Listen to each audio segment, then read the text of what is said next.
Good morning, everybody. Can you please take your seats? I will be starting in a couple of minutes.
Okay, good morning, everybody.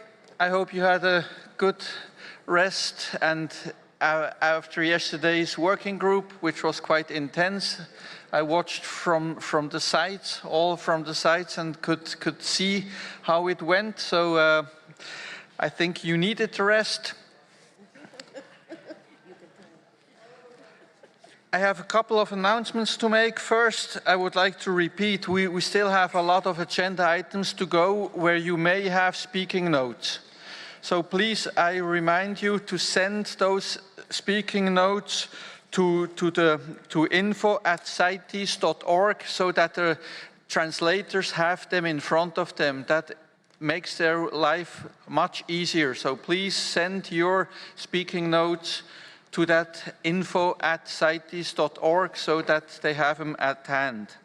And another one about interpreters, if you cite species names, it would be better if you use the scientific names, because if you have a common name being used, that may be quite challenging for the interpreters to translate, especially because that common name may sound or may be quite different in Spanish and French or English.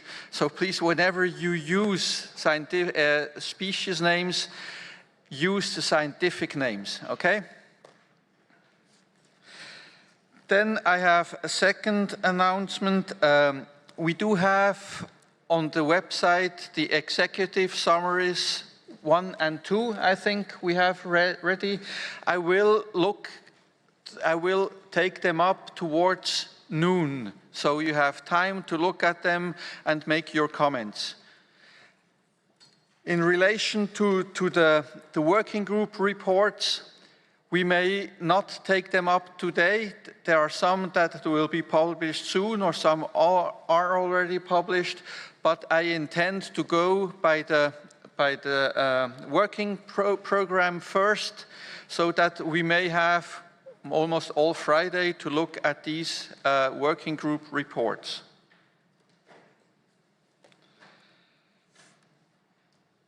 And then one other announcement, our colleague from Central, South America and Caribbean, Mauro Congora, had to leave for personal reasons. That's why he is not sitting here on the table anymore. Okay, I think that's all the announcements I wanted to make. So we can now move on to the working program for Thursday. The first one, 13, we already did, so we can directly go into 19, materials for the identification of specimens of CITES-listed species for document 19.1. I would like to give the floor to the Secretariat. Thank you, Chair. Document PC26, Doc 19, and AC32, Doc 19.1 was prepared by the Secretariat. At its 19th meeting, the Conference of the Parties adopted decisions 19.142 to 19.144 on materials for the identification of specimens of CITES-listed species, which are included in full in paragraph 2 of the document. COP19 also adopted a new resolution, Resolution Conf Decisions, and the resolution. Decision 19.142 directs the Animals and Plants Committees to establish a joint working group to review selected identification materials, assess the need for revision and improvement, taking into account materials that have been developed by parties and material requests in decision and resolution. To support this work, the Secretariat has prepared a list of references to species identification in resolutions in Annex 1 and the decisions in Annex 2 to the document. The Secretariat also issued notification to the parties number 2023/061 on the 20th of April 2023 to invite parties to share information on identification and guidance materials. Valuable contributions were received from Canada, Mexico, Peru, Thailand, United Kingdom of Great Britain and Northern Ireland, and the United States of America. The materials received will be made available through the CITES Virtual College Identifications Materials Database. The Secretariat also notes China's initiative called Identification Manual of Animals listed in Appendix I, which complements the mandate of the ACNPC.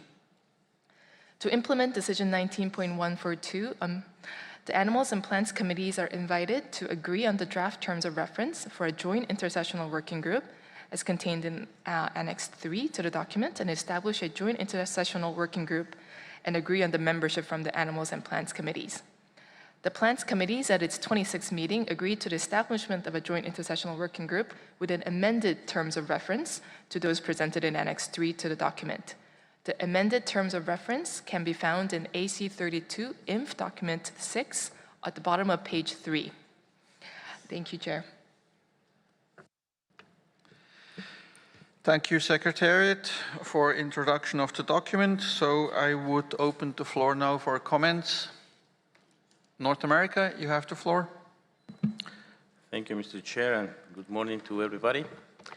The North American region supports the important work called for under this agenda item.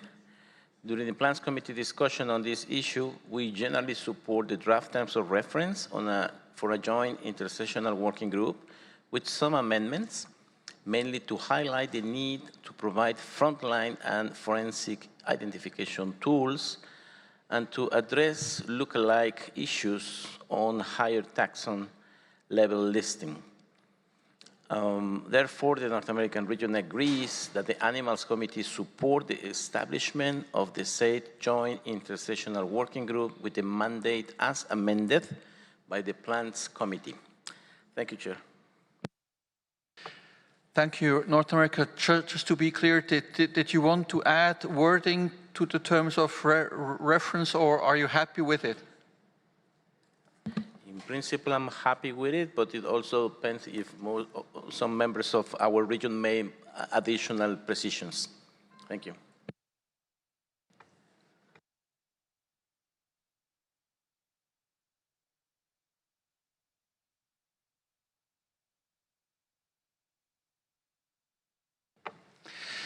Thank you. So any other member wishing to take the floor? I see Oceania, you have the floor. Thank you, Chair, and thank the Secretariat for this paper. I'm struggling to open my documents this morning, but I was just wondering whether the mandate of the working group also includes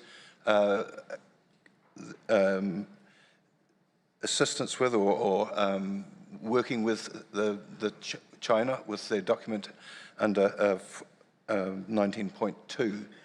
So their identification manual of animals listed in CITES Appendix I, whether that comes within the mandate of that intersessional working group to review that document if China wishes it to be reviewed. Can you clarify, please?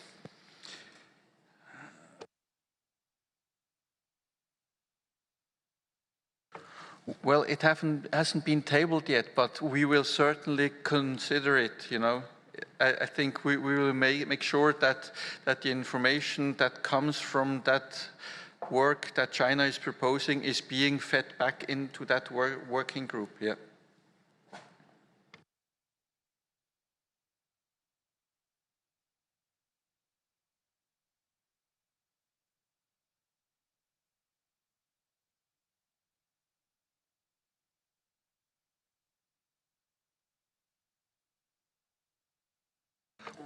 We do have general wording that allows the working group to take into consideration other materials submitted by parties. So we already have a general term in the mandate that the working group will be able to take up what we will look at in just a few minutes.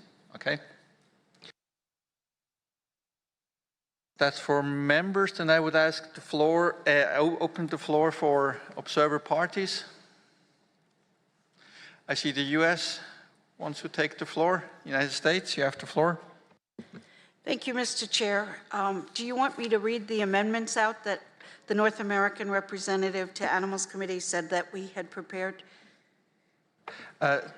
Only if it is in addition to what the Plans Committee already made the changes to, because I think in the Plans Committee these changes were already included.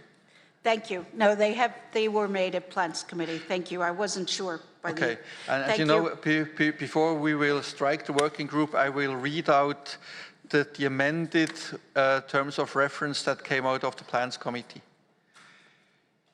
Any other party wishing to take the floor? I don't see any. So observer organizations. I see India has asked for the floor. India, you have the floor.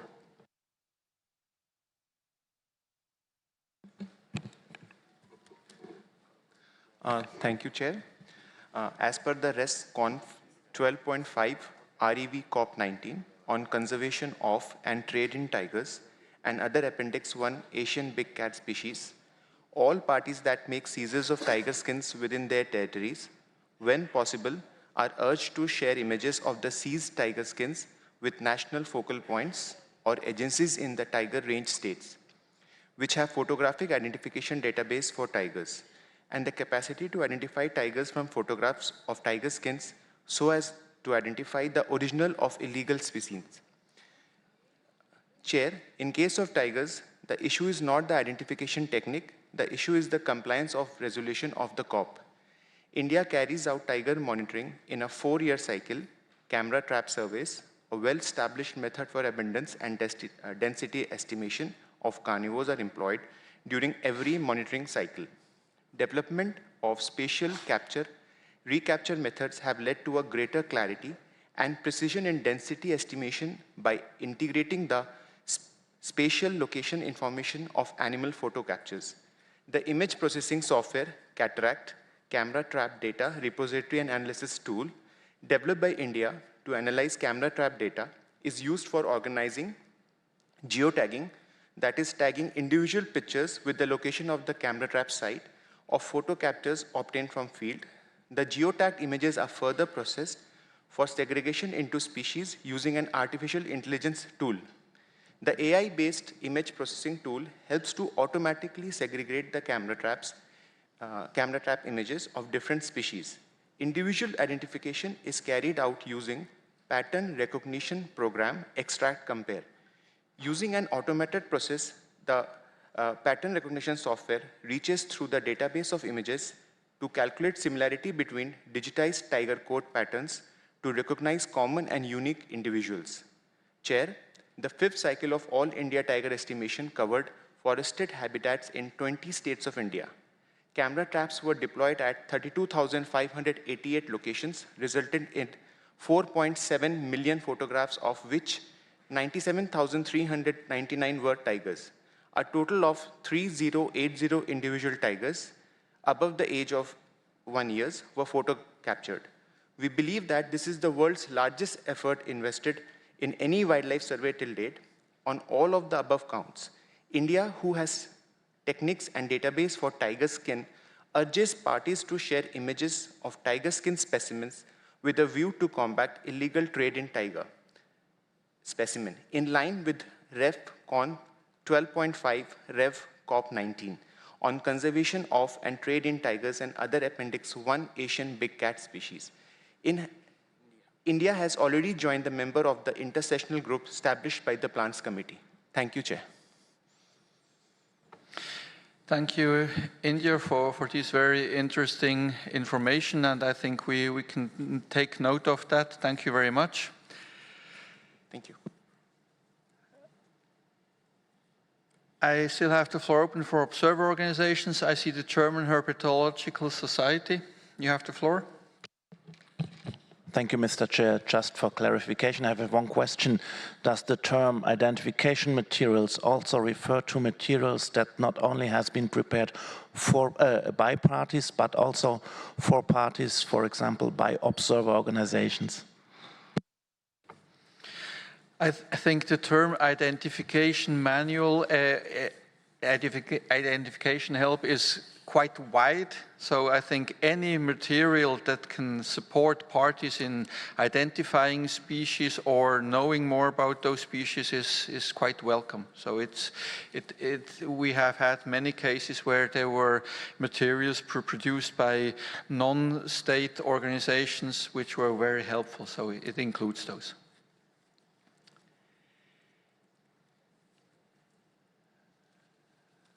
I don't see anybody else asking for the floor, so I think we can go on and strike that working group. I will read out the mandate as it has been amended at the Plans Committee.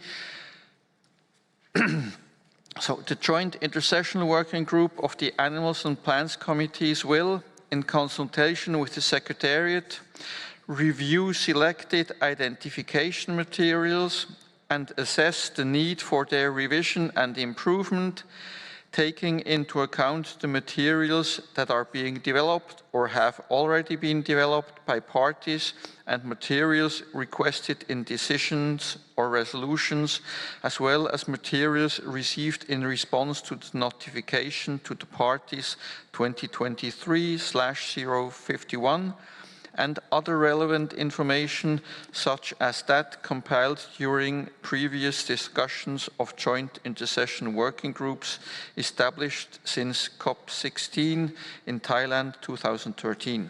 B, take into consideration other items on the agendas of the Animals and Plants committees related to the development of identification material to support coordination and avoid duplication of effort. C, when assessing gaps in identification materials, take into account those taxa that have been included in the appendices at higher taxon levels solely due to lookalike issues, as well as the need for frontline and forensic identification tools. D, consider ways to improve the accuracy and availability of identification materials on CITES listed species, including considerations and implications of linking identification materials directly in the checklist of CITES species. And E, report on the progress with these activities to the joint session of the 33rd meeting of the Animals Committee and the 27th meeting of the Plants Committee. So that will be the mandate, and I think it incorporated what the United States was. Okay, perfect. So the co-chairs of this working group will be the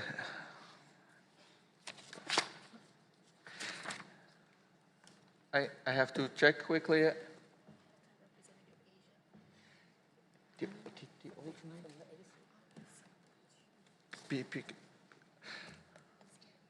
Okay, from the Plants Committee, they have already been designated. It's the alternate representative for Asia, Mr. Chong, and for PC and the representative for Oceania, Mr. Robertson from the Animals Committee. Okay. Now I open the floor for expressions of interest from members first.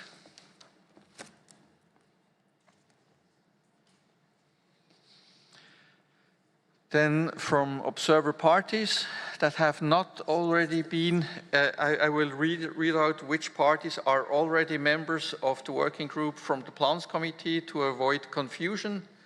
We have Canada, China, European Union, India, Mexico, Republic of Korea, Togo, UK, and the United States of America.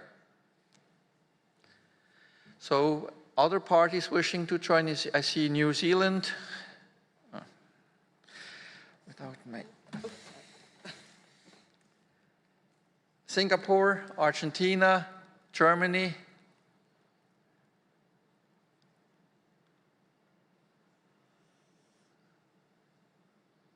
no other, oh, Kuwait. Don't see any other parties, okay.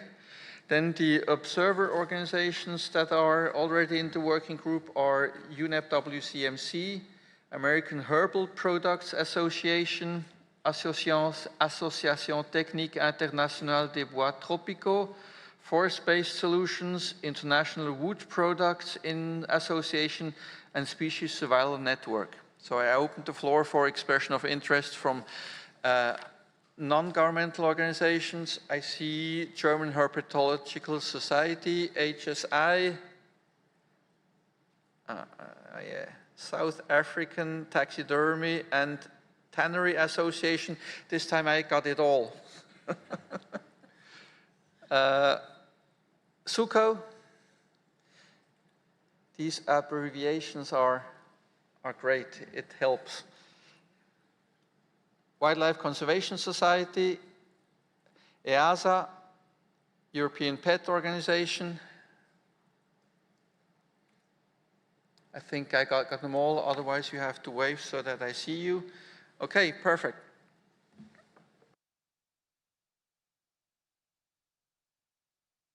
So we do have a good balance, so this working group is struck. This concludes agenda item 32, document 19.1, and now we turn to item 19.2 that has been submitted by China. I give the floor to China. Thank you, Chair. After 50 years of evolution, many more species have been listed in the appendices of CITES.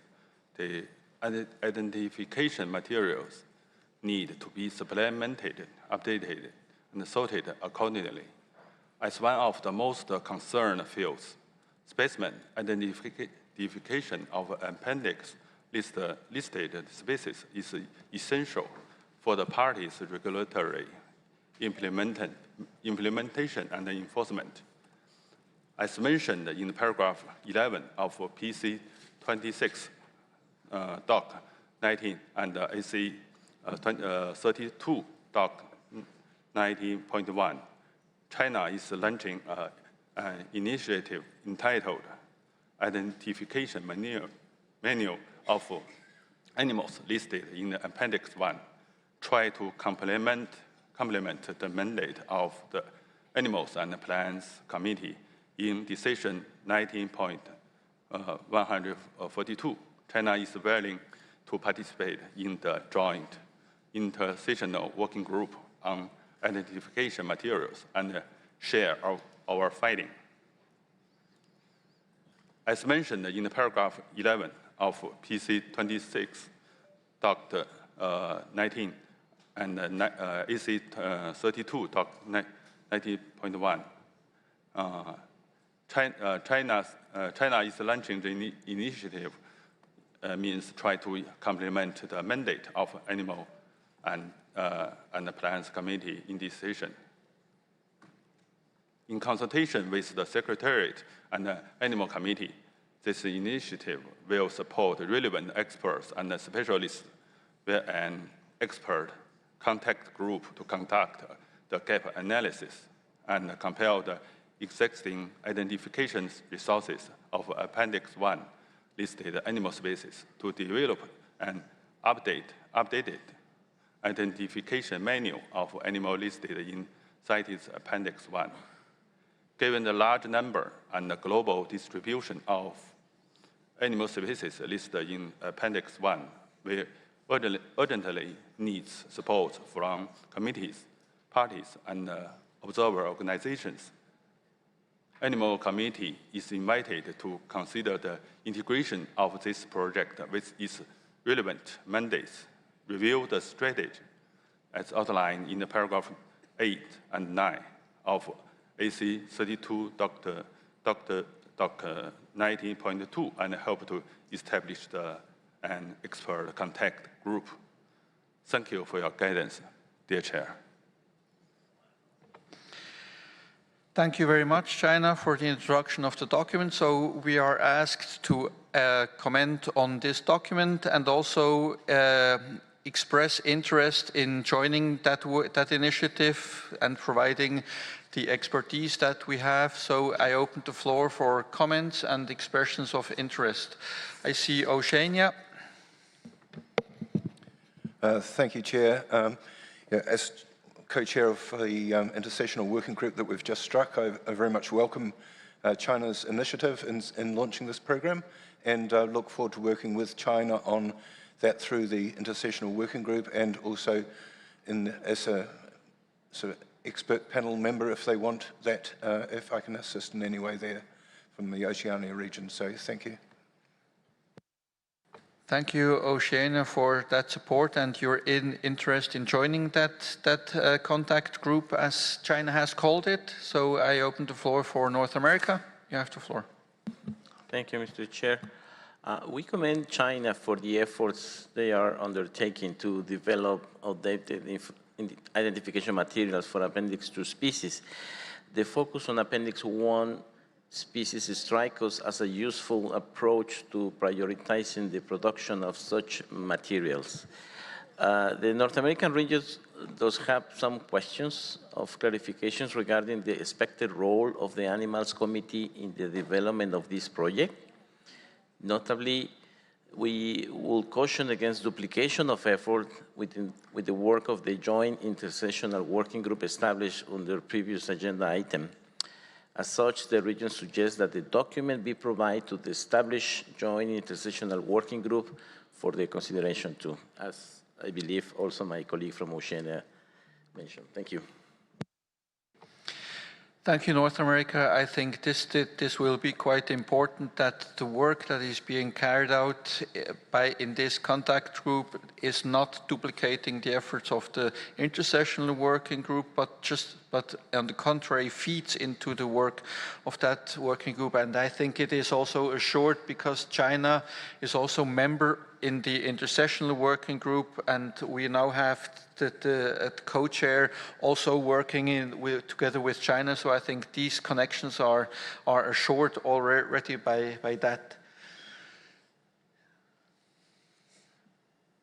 Any other member wishing to make a comment? So I turn to observer parties.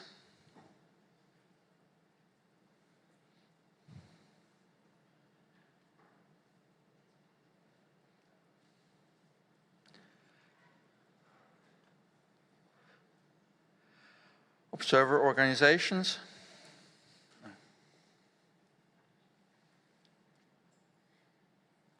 Wildlife Conservation Society, you have the floor. Thank you, Chair. WCS welcomes the initiative outlined by China in document 19.2 to develop an identification manual for species listed in Appendix I. Recognizing that identification materials are still critical for Appendix II species, we do recommend that the Animals Committee members integrate this proposed project and its objectives into the discussions and potentially the terms of reference for the intersessional working group. Thank you, Chair. Thank you, WCS. I see HSI. Yes, again, we agree. We welcome China's initiative and are interested in seeing what results it will produce. One question I would perhaps ask of China is whether they are including in this the issue of translation of identification materials into languages other than the 3 official languages of the convention, which we think would be very, very useful for a lot of these materials, including Chinese, of course, Arabic, and other languages. Thank you, Mr. Chair. Thank you, HSI.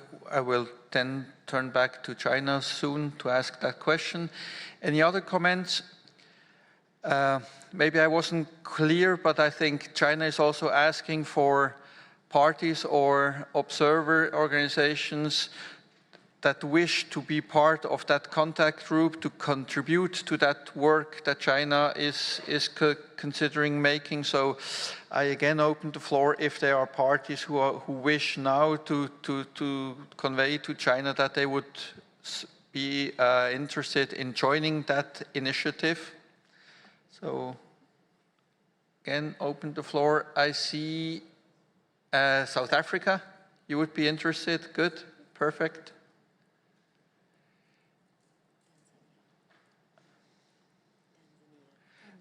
Yes, and Tanzania.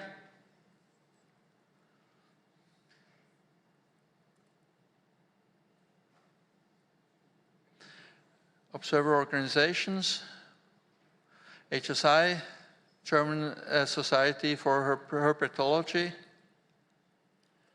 WCS.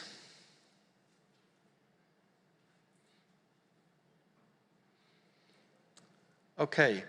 I think to make it also easier for other parties that are not present or that parties may be rethinking if they could and want to contribute, we could instruct the Secretary to issue a notification on that purpose, to ask for expressions of interest that can then be conveyed to China for inclusion in their work. So that's one of the things we would like to decide. So I go back now to China. You have the floor. Okay, thank you.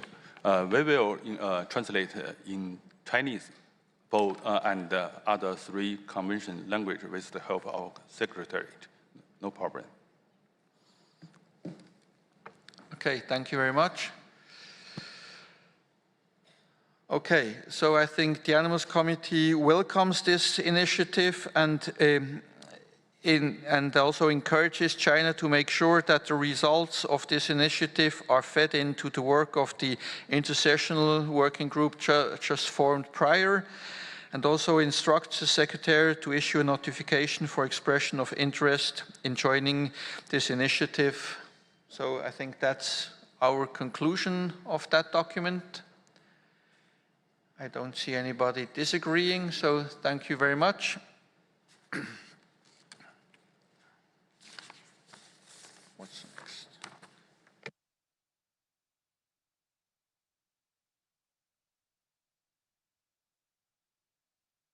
So now we turn our attention to document AC32 Doc 22, specimens produced through biotechnology. Before we introduce the document, I would like to give the floor to the Secretary General of CITES. You have the floor. Muchas gracias. Thank you very much, Chair. I wanted to use this opportunity before I present our colleague who is going to speak on this item.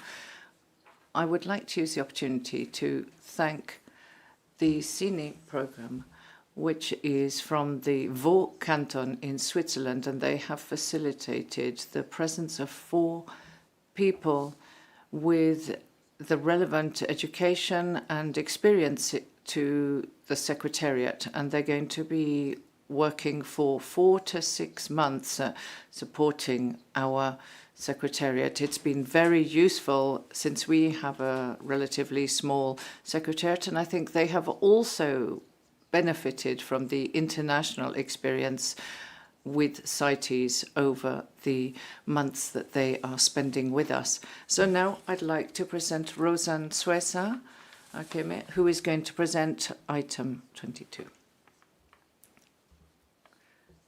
Thank you very much, Chair. Thank you, Secretary General. I would like to introduce document Doc 22 AC 32, which covers the regulation of trade in specimens produced through biotechnology. The document was prepared by Cuba as the chair of the Standing Committee's working group of the 19th COP on specimens produced through biotechnology. In that meeting, decision 19.161 and 19.163 to 19.163 were decided. Decision 19161 indicated the need for the Standing Committee to continue discussing trade in products of biotechnology which might potentially affect international trade in CITES-listed specimens in a way that would threaten their survival, as well as the need to provide or update scientific guidance and evaluation in relation to international trade in specimens produced through biotechnology.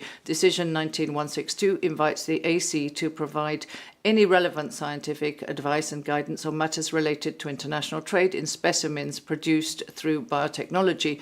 Committee will recall that Para 2 of ResConf 9.6 on trade in readily recognizable parts and derivatives recommends that parties consider all specimens produced through biotechnology that meet the criteria in Para 1 to be readily recognizable unless specifically exempted from the provisions of the Convention. The above-mentioned Para 1 of Resolution 9.6 agrees that the term readily recognizable part or derivative as used in the Convention shall be interpreted to include any specimen which appears from the accompanying document, the packaging, the mark or label, or any other circumstances to be part or a derivative of a plant, animal or plant of a species included in the appendices, unless such part or derivative of an animal or plant of the species included in the appendices, unless it is specifically exempted from the provisions. The Animals Committee is invited to note the document and to nominate representatives to participate in the intersessional working group. Thank you. Thank you. Thank you, Secretariat, for the introduction of this document. So I open the floor for comments. North America, you have the floor.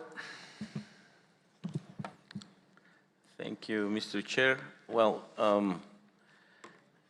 It's unfortunate that funding could not be secured to convene a meeting pursuant decision 19163, and therefore we're supportive for an online meeting to initiate this work. Given the wide scope and complexity of the mandates of the current working group, we support the recommendation to nominate a co-chair from the Animals Committee to participate. We suggest that our alternate member from the North American region, Thomas Luteritz, could serve in this role. Thank you very much.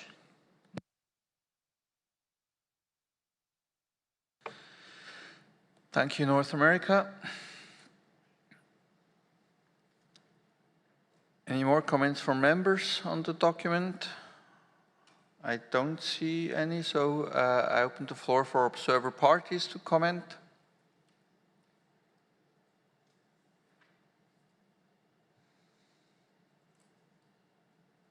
No comments. Observer organizations?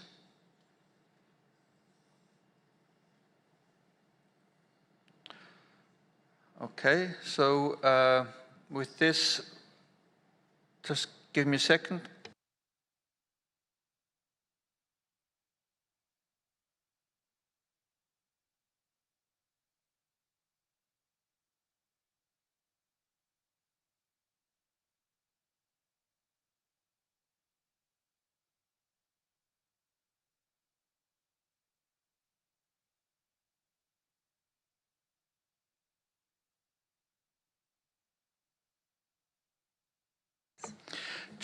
Just for clarification, we have in document 8.2, we already do have 2 members that are leads for this topic, and maybe also to clarify, we do not suggest to nominate a co-chair for this working group, because it is a standing committee working group which already does have a chairmanship. So it would be just members delegated from the Animals Committee to participate in this working group of the standing committee.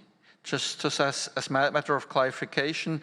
And maybe I see Europe, who is one of the leads on this issue, who wants to take the floor. Europe, you have the floor. Thank you very much, Chair. Well, this is a very complex issue which needs full commitment. So with this respect, if there is an expert who is willing to take part, I would be really happy to pass my place and be deleted from the table. Thank you. Perfect. So as members that, as part of the Animals Committee, the leads have been Europe, and the alternate member of Oceania. So I would propose that the alternate member of the United States and alternate member of Oceania are the representatives of the Animal Committee and the Standing Committee working group. Okay? Sorry? The alternate member of North America, of course. Sorry about that. So I think it's clear. So with this, we can close that agenda item and move on to the next, which is agenda item 26, assessment of Appendix I listed species. This document will be introduced by the Secretariat. So Secretariat, you have the floor. Thank you, Chair. Document PC 26, Doc 25, AC 32, Doc 26 was also prepared by the Secretariat. At its 19th meeting, the Conference of the Parties adopted Decision 19.184 to 19.185 on assessment of Appendix I listed species. This document provides a background on how this initiative came to be, overview of the progress and updates on the implementation of the decisions. In brief, a rapid assessment of conservation status of and legal and illegal trade in species included in Appendix I was conducted by assessing all Appendix I species against 10 criteria in 4 overarching categories and using 3 different scoring approaches to identify species for detailed assessments. The provisional results of the rapid assessment were presented to the joint session of the 31st meeting of the Animals Committee and the 25th meeting of the Plants Committee, where Mexico proposed an alternate way of identifying species for detailed assessments. Taking this into account, the Secretariat selected a list of 10 species for detailed assessments, which includes 8 fauna species. The species are listed in paragraph 11, and their positions in the 4-quadrant analysis presented by Mexico is shown in paragraph 12. The Secretariat provides a summary of the detailed assessments of these 10 species in the annex to the document, and the detailed assessments will be shared with the range state of the species to invite them and relevant experts to provide information not readily available in the scientific literature. Based on the responses, the detailed assessments will be finalized, and the Secretariat will prepare a report which includes the recommendations and possible actions within CITES mandate to improve the status of the species and provide information to refine the methodology for an assessment of Appendix I species. To implement Decision 19.185 on assessment of Appendix I listed species, the Animals and Plants Committees are invited to establish a joint intersessional working group with the mandate as presented in paragraph 16. The Plants Committee at its 26th meeting agreed to the establishment of a joint intersessional working group with the mandate as presented in paragraph 16. Thank you, Chair. Thank you, Secretariat. So with this, I open the floor for comments from members first.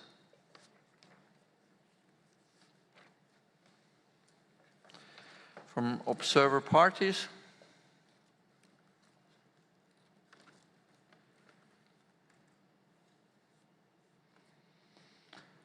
And from observer organizations.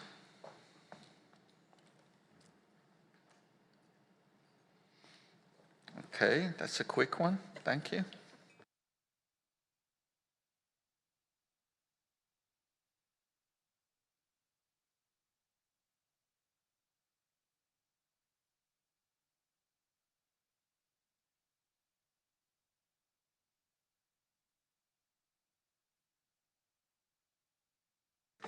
Okay, so we will strike that intersessional working group, and the plans committee, the joint working group, the plans committee has done so already.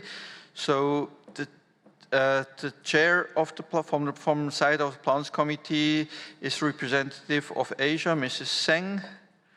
Members are the representative from the plans committee of North America, Mr. Bowles. Parties are EU, Germany, Madagascar, Mexico, Portugal, South Africa, Spain, Switzerland, United States of America, and Zimbabwe. So now I would open the floor for expressions of interest from the Animals Committee in this working group. I'm looking at the members.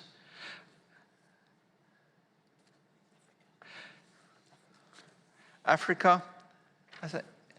Thank you. Observer parties. Yes, India, New Zealand.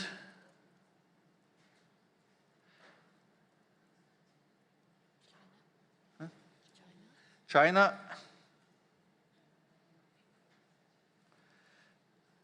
Indonesia. Peru. Japan.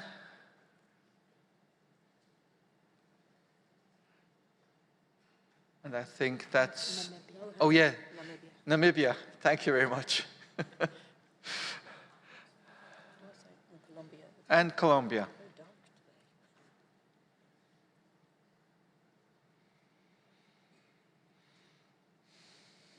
Okay, so now I would read out what observer organizations are already in the working group. UNEP WCMC, IUCN, Forest-Based Solution, Traffic, World Wildlife Fund for Nature. So now I open the floor for expressions of interest. WCS, EASA, oh, that one I don't know.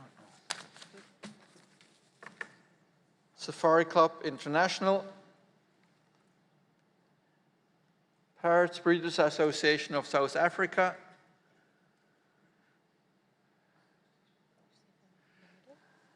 Conservation Force, oh yeah, German Society for Herpetology, and BirdLife International,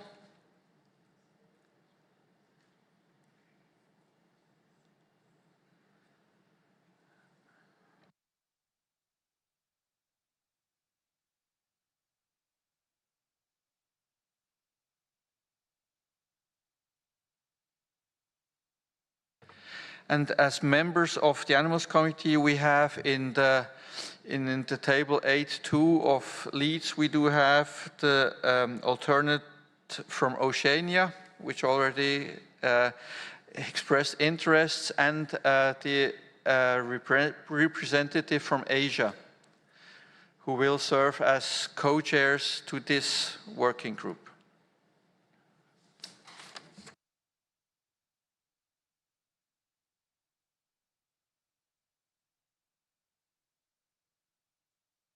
Okay, just to clarify, New Zealand, did you express interest as New Zealand or as alternate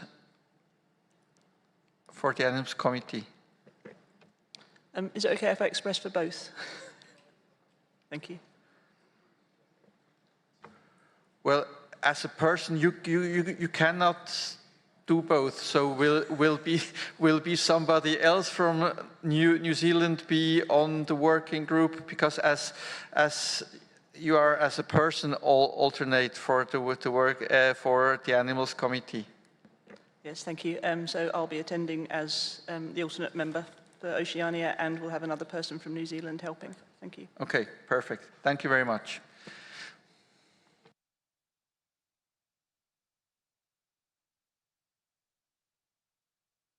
Okay, so with this we can close the agenda item 26 on assessment of Appendix I listed species, and we turn our attention to agenda item 27, identifying information on species at risk of extinction affected by international trade, and I will introduce that document.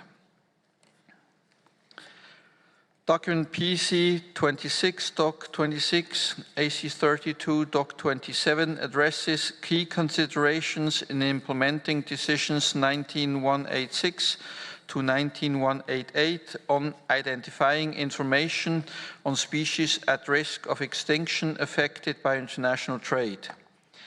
The focus is on a possible process or mechanism, the how, under Resolution Conf 19.2 on capacity building to provide parties with information to be considered in the preparation of listing proposals when parties request such information.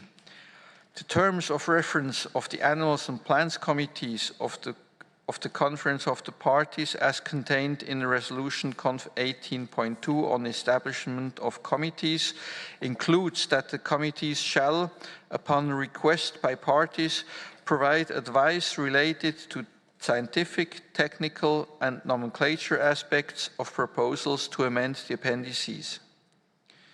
The development of any process or mechanism should take into consideration the existing terms of reference of the committees and the limited resources of the committees also referred to in this resolution. A few options for sharing information are contained in paragraph 8 of the document, and capacity building options are contained in paragraph 9.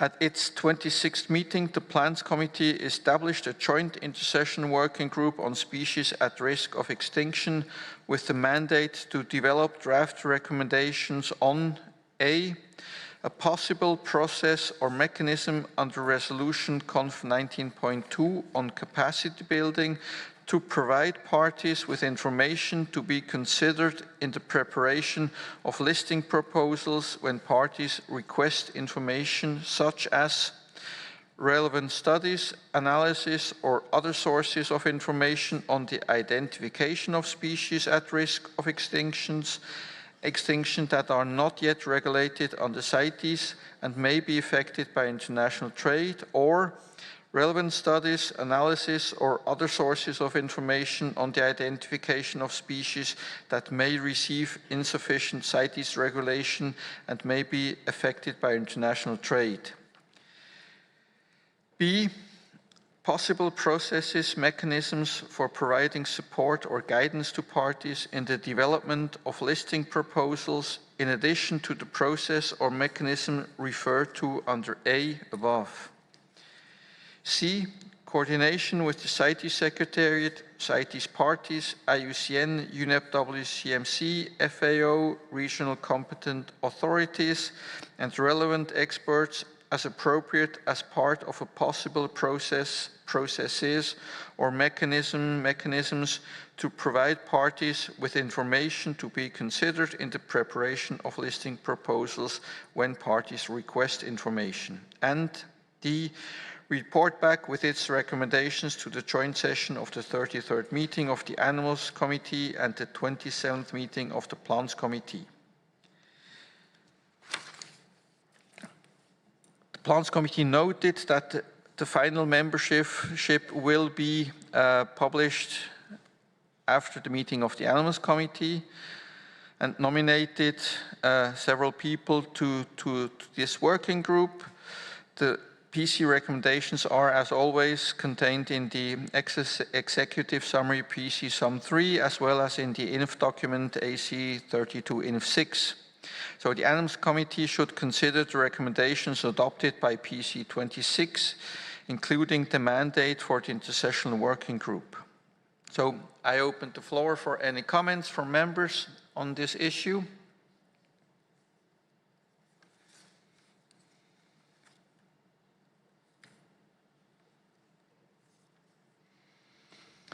Observer parties.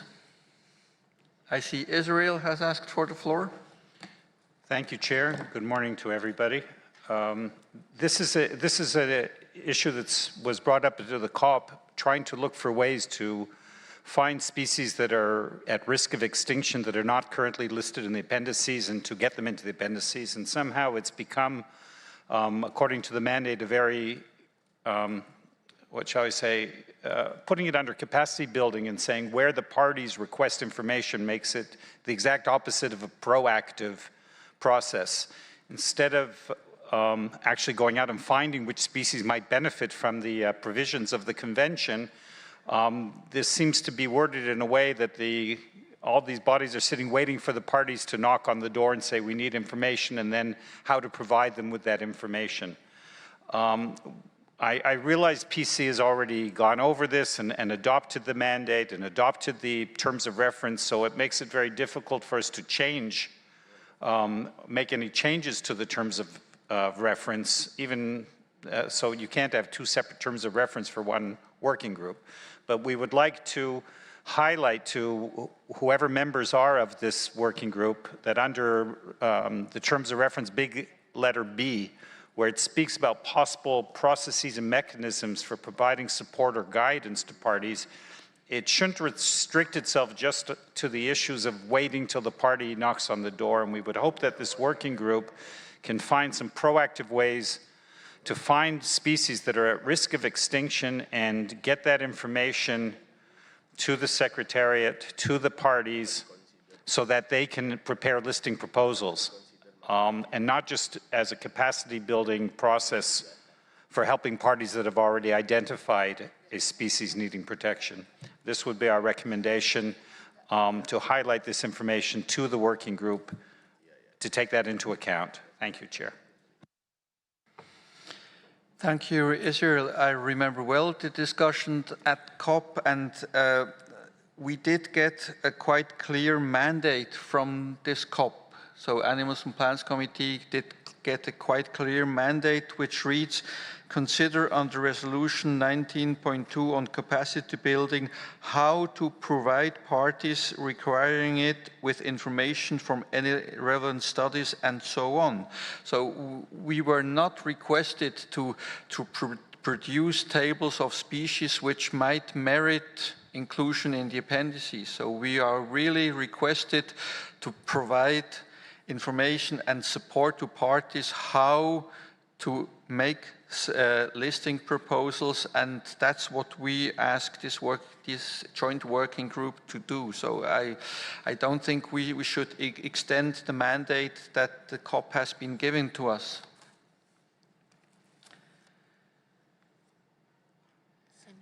I see Canada has asked for the floor. Canada, you have the floor.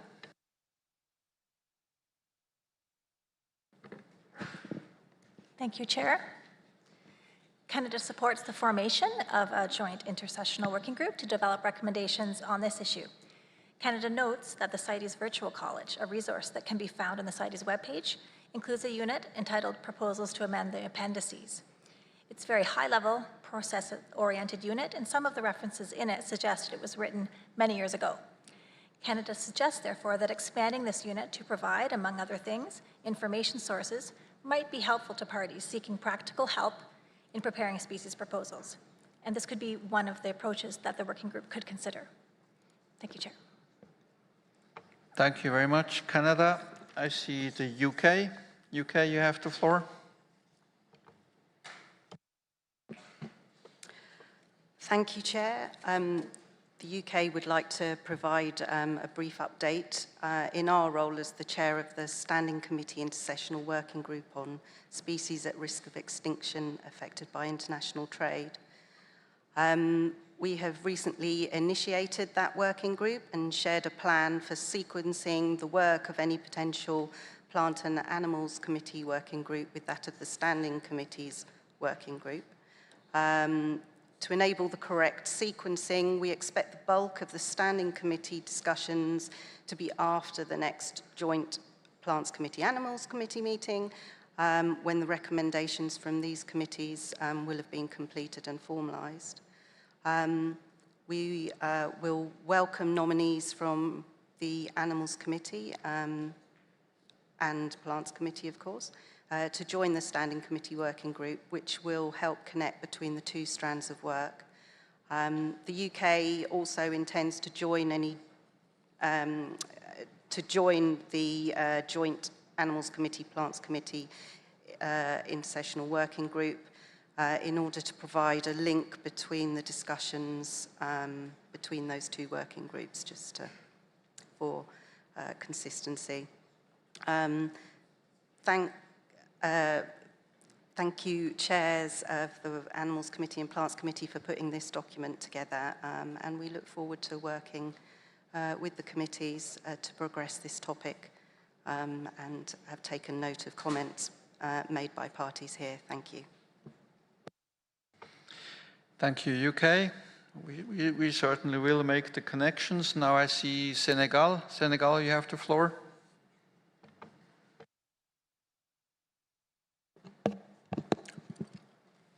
Merci beaucoup. Thank you very much, Chair. Senegal aligns itself and agrees with the creation of this intersessional working group, given the importance of this initiative, which aims to assist parties in identifying species that are not sufficiently taken into account by CITES and which are impacted by trade. And we also support the proposition, the creation of the proposals. And we support the working group establishment and would like to participate. Thank you. Thank you, Senegal. I don't see any more parties wishing to take the floor. So I open the floor for observer organizations. I see HSI, you have the floor. Thank you, Mr. Chair. We certainly are interested in being part of this, working part of this process. However, we entirely agree with the position taken by Israel. And I would suggest that it is not as far outside the mandate as agreed to as President. First of all, the CITES strategic vision specifically states in Objective 1.4 that the appendices should correctly reflect the conservation status and needs of species. If CITES is not including species that have conservation needs that CITES can meet, then that objective is not being met. I would also point out that a decision that parties can request information on species could also include a request to say, give us some examples of species that we might think about proposing. So that is information that could be requested on species requiring protection. So I would say that there is room within the mandate with which you're working with and in context with the terms of the strategic vision to look at least be in the position to look at and possibly provide information on species that are not currently listed on CITES, but that on the basis of their conservation needs belong there. We would certainly be interested in being part of this working group. Thank you very much, Mr. Chair. Thank you, HSI. I see also Traffic has asked for the floor. Traffic, you have the floor. Thank you, Chair. Traffic would like to refer to the methodology employed in the review to identify Mexican species relevant in international trade, commissioned to Traffic by the Mexican Scientific Authority, CONABIO, and published in 2013. Through the joint efforts of Traffic and CONABIO, a comprehensive methodology was developed to analyze and assess species relevant to international trade that could benefit from their inclusion in CITES appendices, as well as from the transfers or deletion from these. Utilizing this methodology, Traffic identified several taxa that warrant consideration for inclusion in the CITES appendices, and others were identified to potentially merit an amendment proposal. Following this, CONABIO undertook in-depth analysis based on this review, which included workshops and consultations with experts and relevant stakeholders, resulting in the submission of 5 successful listing proposals. As a direct outcome, 55 species have been listed in the appendices, and the transfer of 1 additional species from Appendix I to Appendix II was accomplished. Central to this methodology is the reliance on parties maintaining comprehensive records of trade in non-CITES listed species. For parties that already keep records on non-CITES listed species, a similar methodology could be used as a basis to provide them information of species at risk of extinction that are not yet regulated under CITES or that may receive insufficient regulation so that they may consider it as appropriate in preparation of listing proposals under Resolution 924. Furthermore, we strongly encourage parties that have not yet commenced recording trade in non-CITES listed species to adopt this practice. Traffic considers that an in-depth analysis incorporating the potential implications, both positive and negative, of implementing CITES listing decisions is essential within this methodology. Special attention must be given to considerations that may impact the livelihoods and indigenous peoples and local communities in line with Resolution Conf 16.6, so that appropriate implementation strategies are developed alongside the amendment proposals. We emphasize the need for an inclusive approach that accounts for the broader social and economic factors associated with listing such species. Thank you, Mr. Chair. Thank you. Traffic, I think that's exactly the processes and tools that we will need to do that work. So thank you very much for that information, and I hope you will be part of that working group, of course.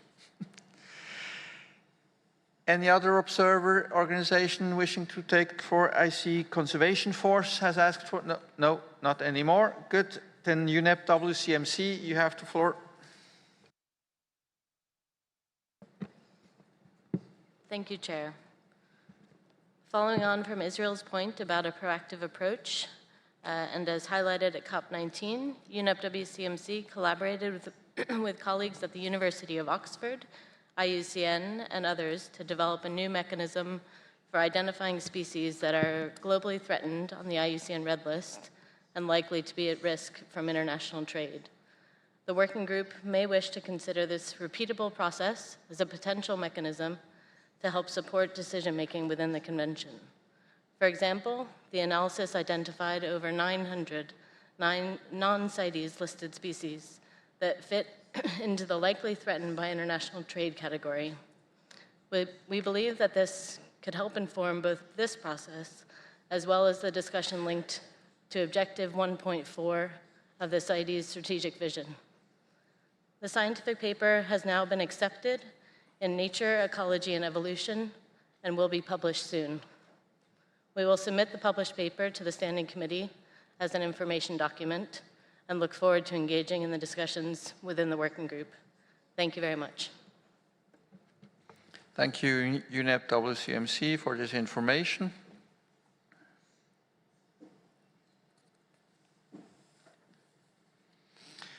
With this, I think we can go over to strike that working group that and I have read out the terms of reference adopted by the Plans Committee, and I think I haven't seen anybody contesting that. I've read it out slowly, so I don't think I have to do that again. So I can strike that working group from the AC. We have, from the Plans Committee, we have the representative of North America, Mr. Bowles. And members, we have chair of the Plans Committee and the representative of Asia. And as AC members, we have the chair of the Animals Committee and the nomenclature specialist. I would now open the floor for expressions of interests for parties. Already part of the working group are Canada, EU, Mexico, Thailand, UK, and United States and Zimbabwe. So if any other party wishes to be part of the working group, please show your placard. We have Japan, we have Senegal, New Zealand, Indonesia, India,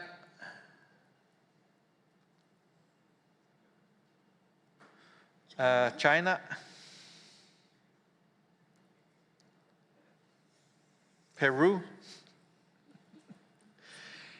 It's becoming a reflex to go all the way over.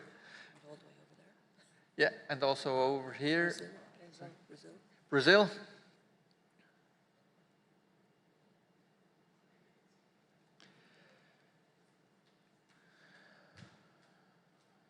Okay, so that's observer parties.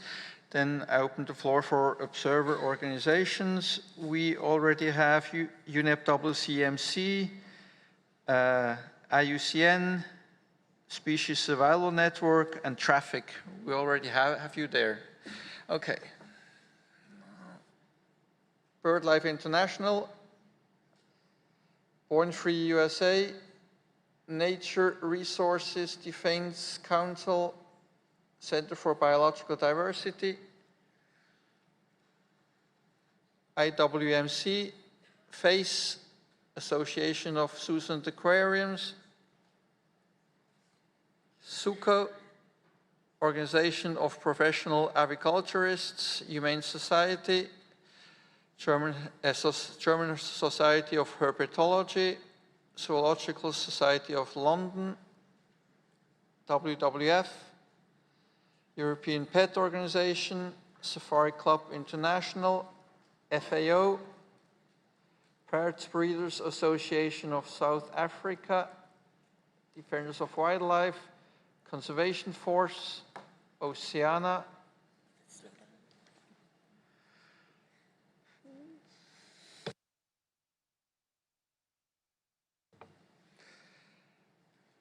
Eiffel.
Russian Federation, you have asked for the floor. Yeah, thank you, Chair. We just missed a little moment. We would also like to join the working group. Thanks a lot. That may help us because we are pretty over limit, huh?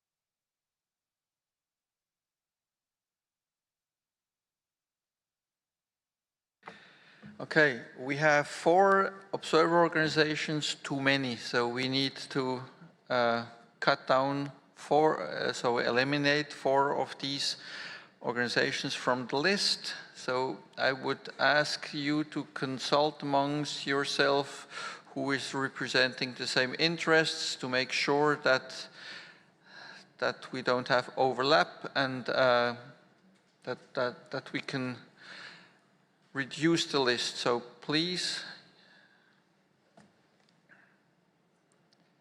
IFO, thank you very much. Born Free USA, thank you very much. So 2 more.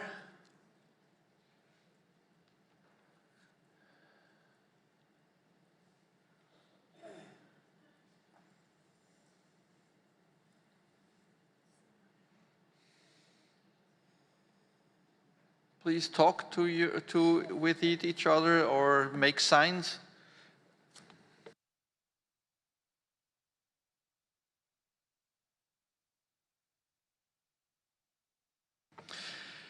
Maybe just to say that several of you are also members of the standing committee working group, so you may not need to be in both because you can provide your input in one or two in one of them and not in both. Okay, I see WWF, thank you very much, and Parrot Breeders Association of South Africa. Perfect, thank you for your comprehension. So we are even now on this working group and we can therefore close the debate on that issue. Thank you.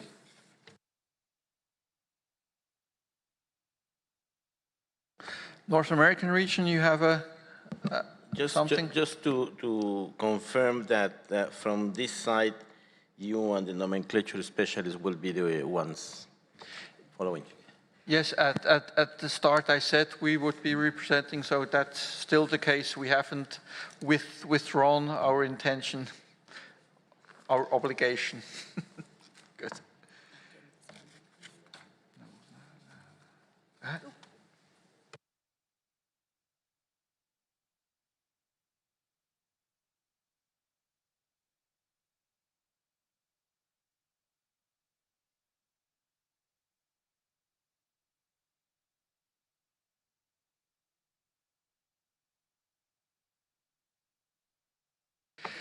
And just to clarify, we also have to nominate the 2 leads for representing the Animals Committee and the Standing Committee Working Group, which was also requested by the chair of the Standing Committee Working Group. So it will also be the nomenclature specialist and the chair that will be representing the Animals Committee in the Standing Committee Working Group. Okay.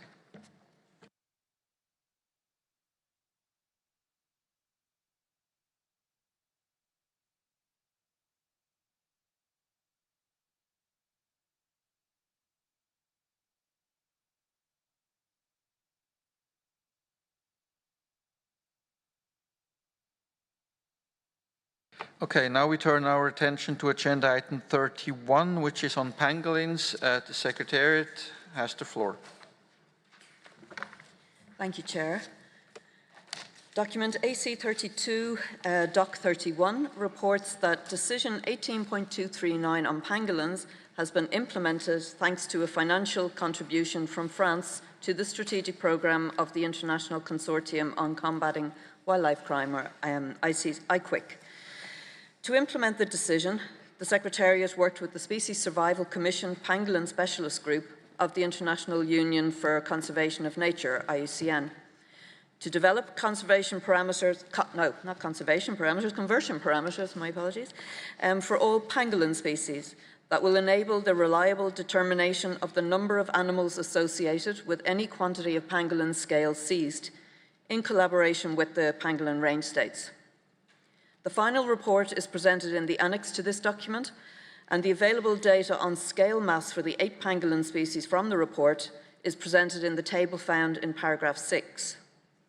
The report concludes by outlining a number of next steps that need to be taken, including further data collection and examination of bias associated with the estimates, before scale mass estimates for all 8 pangolin species can be considered robust enough to derive the finalised conversion parameters.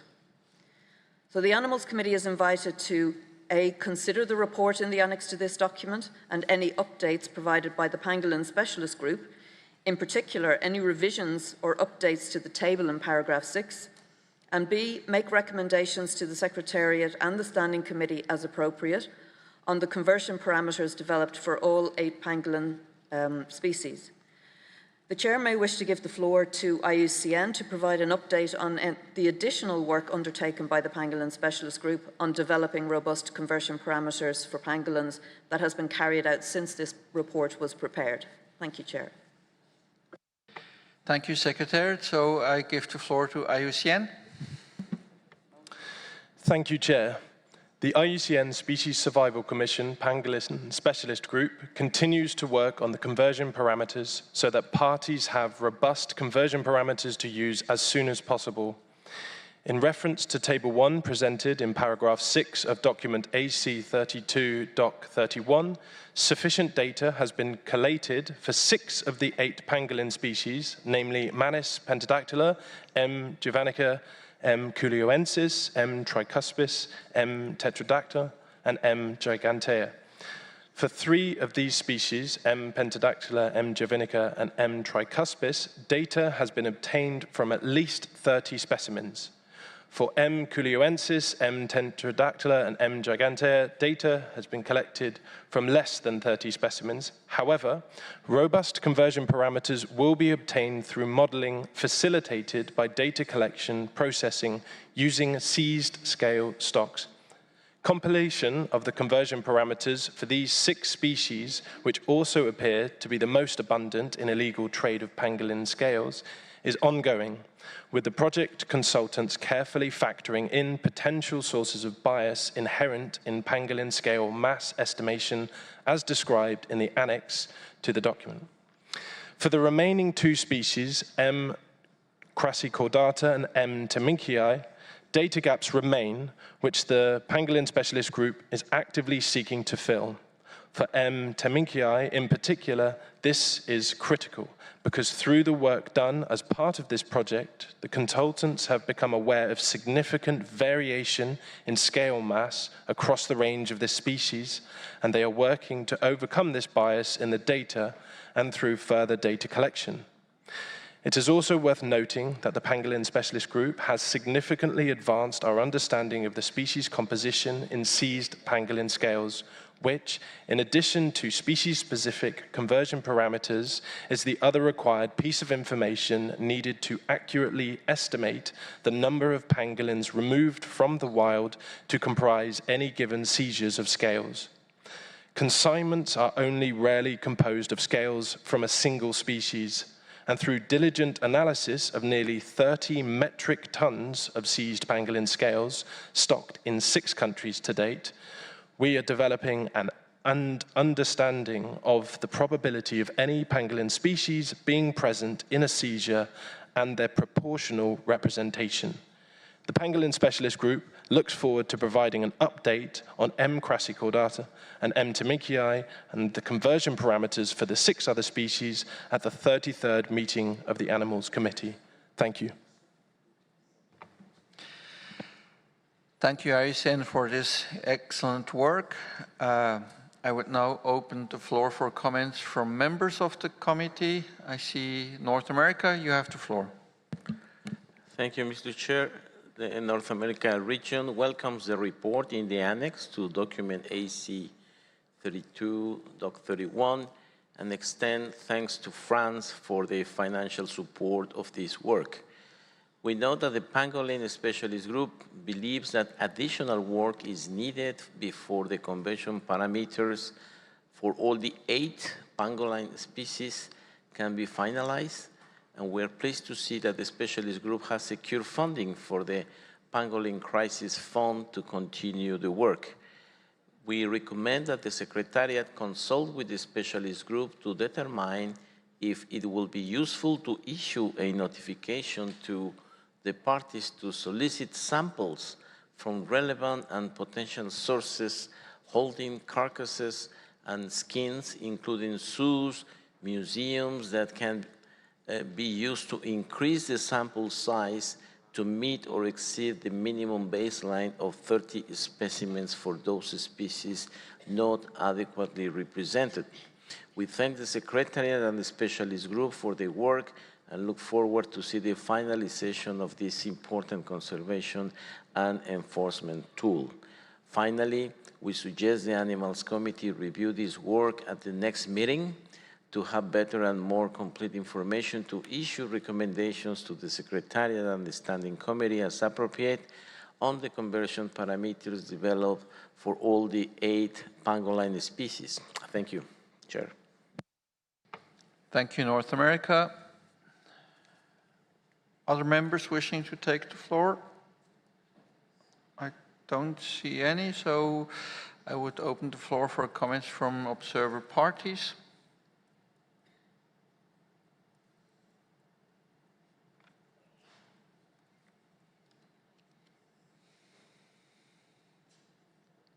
Observer organizations. I see, just a second before I go to organizations. Cameroon, you have the floor. Thank you, Mr. Chairman, for giving us the floor. Cameroon hosts 3 pangolin species, and so we've been following the work of the Pangolin Specialist Group of IUCN and the CITES Secretariat with great interest. We would heartily encourage you to pursue this work, and we await the outcomes so that we can apply these in our regulations and legislation. Thank you. Thank you, Cameroon, for your comment.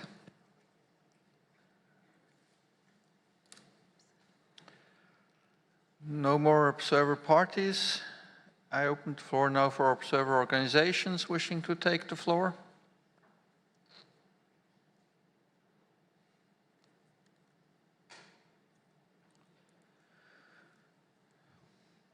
So my conclusion is that the Animals Committee notes the report and comments made and invites that IUCN provide an updated report at AC 33, and it suggests that the Secretariat or instructs the Secretary to issue notification to seek for more material for, especially for species where the sample sizes are small, so that IUCN has more material to do its work.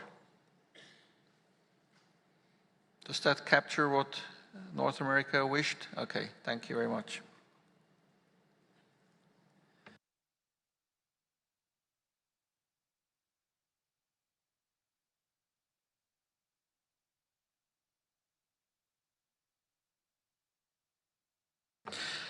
Now we move on to agenda item 41, which is trade in medicinal and aromatic plants species.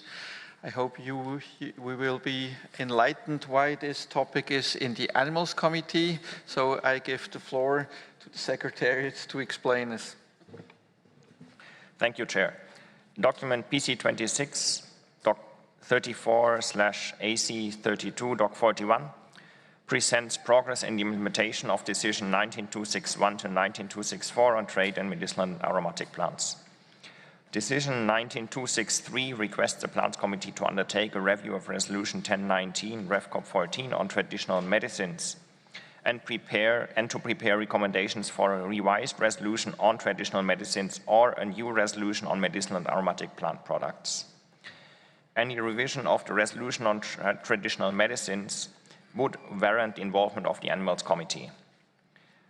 In line with the recommendations to the Plants Committee at its 26th meeting, the Plants Committee agreed to draft a new resolution on MAP products rather than to revise the existing resolution on traditional medicines. To this end, it established an intersessional working group to draft such a new resolution on medicinal or aromatic plant products. Based on this and any other relevant information, and noting that a review of the resolution on traditional medicines is not envisioned by the Plants Committee, the document nevertheless invites the Animals Committee to A, in accordance with Decision 19263, consider the outcomes of the 26th meeting of the Plants Committee as described. B, identify members to participate in any PC Plants Committee working group, if appropriate, I might add. And C, coordinate with the Plants Committee any reporting to the Standing Committee or the Conference of the Parties. Thank you, Chair.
Okay, so the decision of the Plants Committee has been that it will be only on medicinal plants that they will be developing a new resolution, and it doesn't directly concern the Animals Committee issues. But in developing this resolution, it might be helpful if somebody from the Animals Committee, our lead, is listening to the debate, because it might have implications for animal issues anyway. So it's basically up to the committee to decide whether they want to have a listening ear in this working group or not. So I open the floor for any comments, whether you think it would be useful to listen to that issue or not. So North America, you have the floor. Thank you, Mr. Chair. For the discussion on these topics during the Plants Committee, our region made some suggestions and recommendations to the terms of reference in Annex 1 for the analysis called for in Decision 19261, paragraph C. The plans, as was mentioned, the Plans Committee established an intersessional working group and defined part of its mandate to draft a new resolution on medicinal and aromatic plant products. We support this proposed way forward, and therefore we consider that further work by the Animals Committee is no longer needed, since Resolution 10.19, Rep. Cop 14 on traditional medicines will not be reviewed. So, thank you, Chair. In principle, I absolutely concur with your analysis. That was also mine. And I see nodding from members of the committee.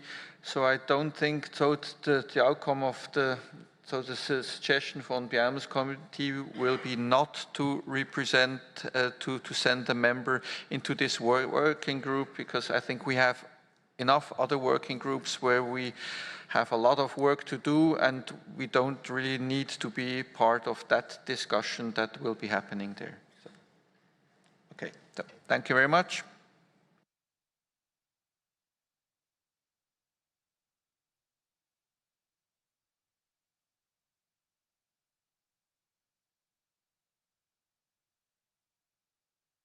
So we now turn to the next agenda item, which is item 16 on non-detriment findings. So it is also the Secretariat who has the floor. Secretariat, you have the floor. Thank you, Chair. Document PC 26.17/1832.16 summarizes ongoing work in the CITES NDF project, which has been established in relation to decisions 19.132 to 19.134. Regarding the continuation of the technical advisory group to the project, the Secretariat assisted the co-chairs of the TAG to adopt the TAG membership in line with changes in the membership of the Standing Plants and Animals Committees adopted at COP19. The membership of the TAG was announced in notification to the parties 2023/054. The TAG held its meeting online on April 26, 2023. A summary of the second TAG meeting and resulting advice is available in Annex 1 to the present document. The Secretariat identified the United Nations campus in Gigiri, Nairobi in Kenya as the best venue for this global workshop. It provides the required space, all relevant conference services and good international accessibility. Pending ongoing negotiations of a final cost estimate, the Secretariat has reserved meeting rooms and related equipment and services for up to 150 participants during the meeting from Monday 4 to Friday 8 December 2023. Annex 2 of the document contains an outline and work plan for the workshop, which incorporates advice formulated by the TAG at its second meeting. Criteria for sponsored workshop delegates, as noted by the TAG, are available in Annex 3 to the document. A narrative intermediate progress report of ongoing work to elaborate draft guidance for the consideration of the workshop is attached in Annex 4 to the document. Noting that the TAG of the Animals and Plants Committees has recently discussed and advised on the progress of this work, the Animals Committee is invited to A, note the continuation of the TAG and the progress of the CITES NDF project, and B, note the likely dates and venue of the International Expert Workshop, and take the advice regarding its organization and work plan made by the TAG at the second meeting. Thank you, Chair. Thank you, Secretariat. I would like to open the floor for any comments from members. Observer parties.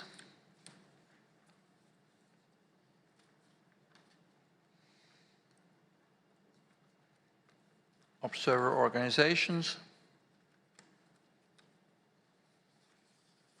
I see Species Survival Network. You have the floor. Muchas gracias, Presidente. Thank you very much, Mr. Chairman. We applaud the progress made in this area, and we recommend that we take note of the progress. The idea being to ensure that this workshop is open to observer parties and organizations, in addition to the experts all of these participating directly in the work. We would like to now ask that the guide established by the workshop be consulted, analyzed, and commented upon by observer organizations and other parties taking part in the workshop, so that before the work is completed, important contributions can be taken on board in order to flesh out this guide. Thank you.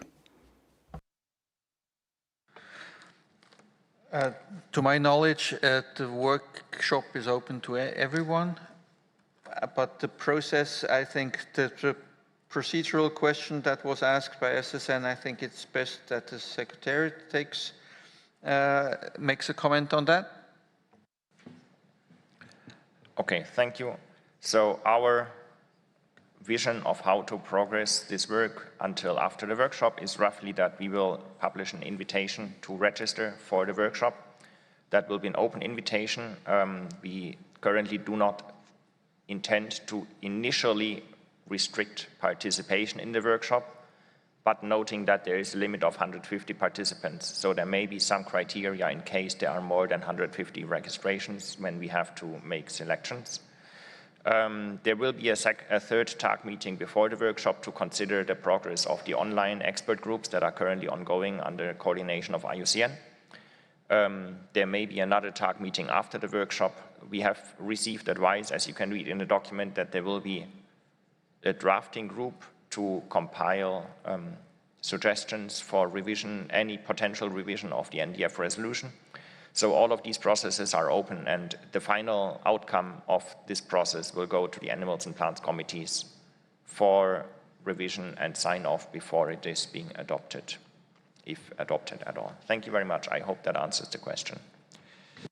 Thank you, Secretary, for this clarification. Okay, so I think with this, the Animals Committee notes the continuation of the TAG and the progress of the CITES NDF project, and also notes the likely dates and venue of the International Expert Workshop and the advice regarding its organization and work plan made by the TAG at its second meeting. So, and maybe highlight also the side event. Maybe you want to call for the side event, provide some information that would be helpful. Thank you, Chair. I didn't think of that. Yes, there will be a side event on the project with a couple of selected short presentations of some of the online expert working groups today at lunchtime, 12:15, in room EF, floor 3 upstairs. So you're all welcome to participate and also share your views there. Thank you very much. Thank you, Secretariat. We then turn to agenda item 20, transport of live specimens. United States has submitted this document. United States, you have the floor. Thank you, Chair.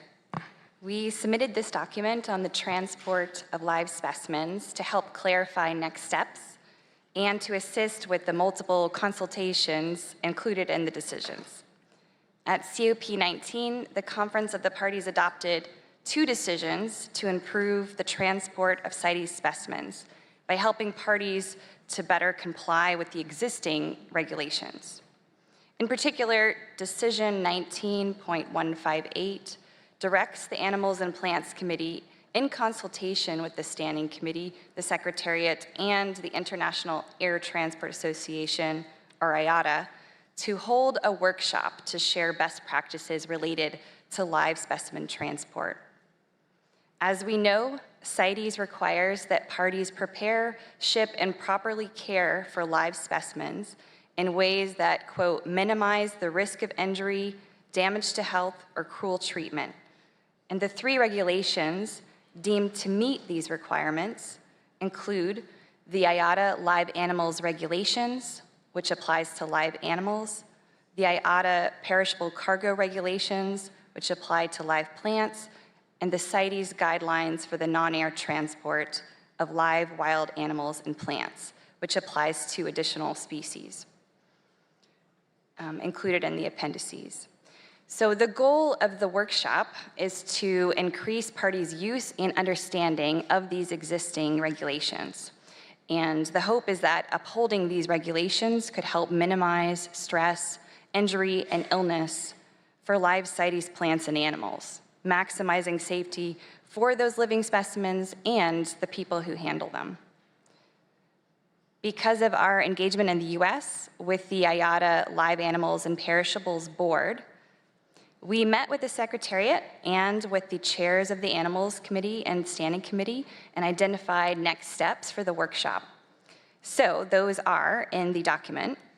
The Animals and Plants Committee could proceed with the workshop by requesting that the leads on this issue identified by the Animals Committee and the Plants Committee collaborate with the Secretariat to develop the terms of reference for the virtual workshop to be tentatively held in January of 2024, and to provide those terms of reference for consideration by the Standing Committee. And also, the Secretariat could consider sending a notification to the parties to welcome feedback about the workshop content and to request interest from parties and experts in serving as instructors for the workshop. We welcome the chance to continue working together to consistently implement these important regulations. Thank you, Chair. Thank you, United States. Just to inform you that the Plants Committee did exactly what was asked in this document. It requested representative of Europe and representative of Oceania in collaboration with the Secretary to develop the terms of reference, and also requested the Secretariat to publish a notification according to what you suggested. And my suggestion would be to do the same in the Animals Committee, but now I would open the floor for any comments from members of the Animals Committee on this document. North America. Thank you, Chair. The North America region supports inviting the Animals Committee and Plants Committee leads on transport of live specimens to collaborate with the Secretariat in developing the terms of reference for the workshop called for under Decision 19158 and seeking feedback on the workshop content and relevant experts to participate in, which we believe in our case it's you, our lead for this document. No, we have changed that in the last round. It is now the alternate from Asia and alternate from Europe who are going to do. I think I have enough other tasks. Yeah, I need to see the update version of our document 8.2. Thank you. Thank you, North America. I see Israel has asked for the floor, then Austria. Thank you, Chair. We would like to congratulate the United States of America for taking the initiative to move this forward, this important issue.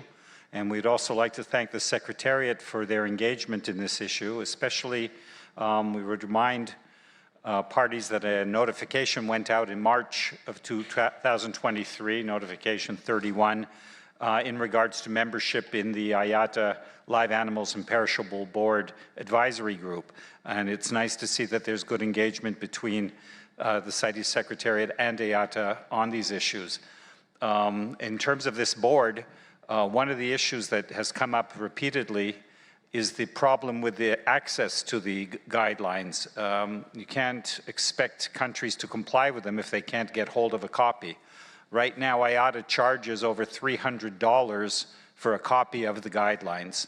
And if this guidelines are to be distributed and used by countries, especially developing countries at every border point, this can come to a very large fee and burden on these countries. So not just teaching the countries how to use the guidelines is important, but also finding a way to work with the IATA to make these guidelines accessible for those countries that need to be able to use them.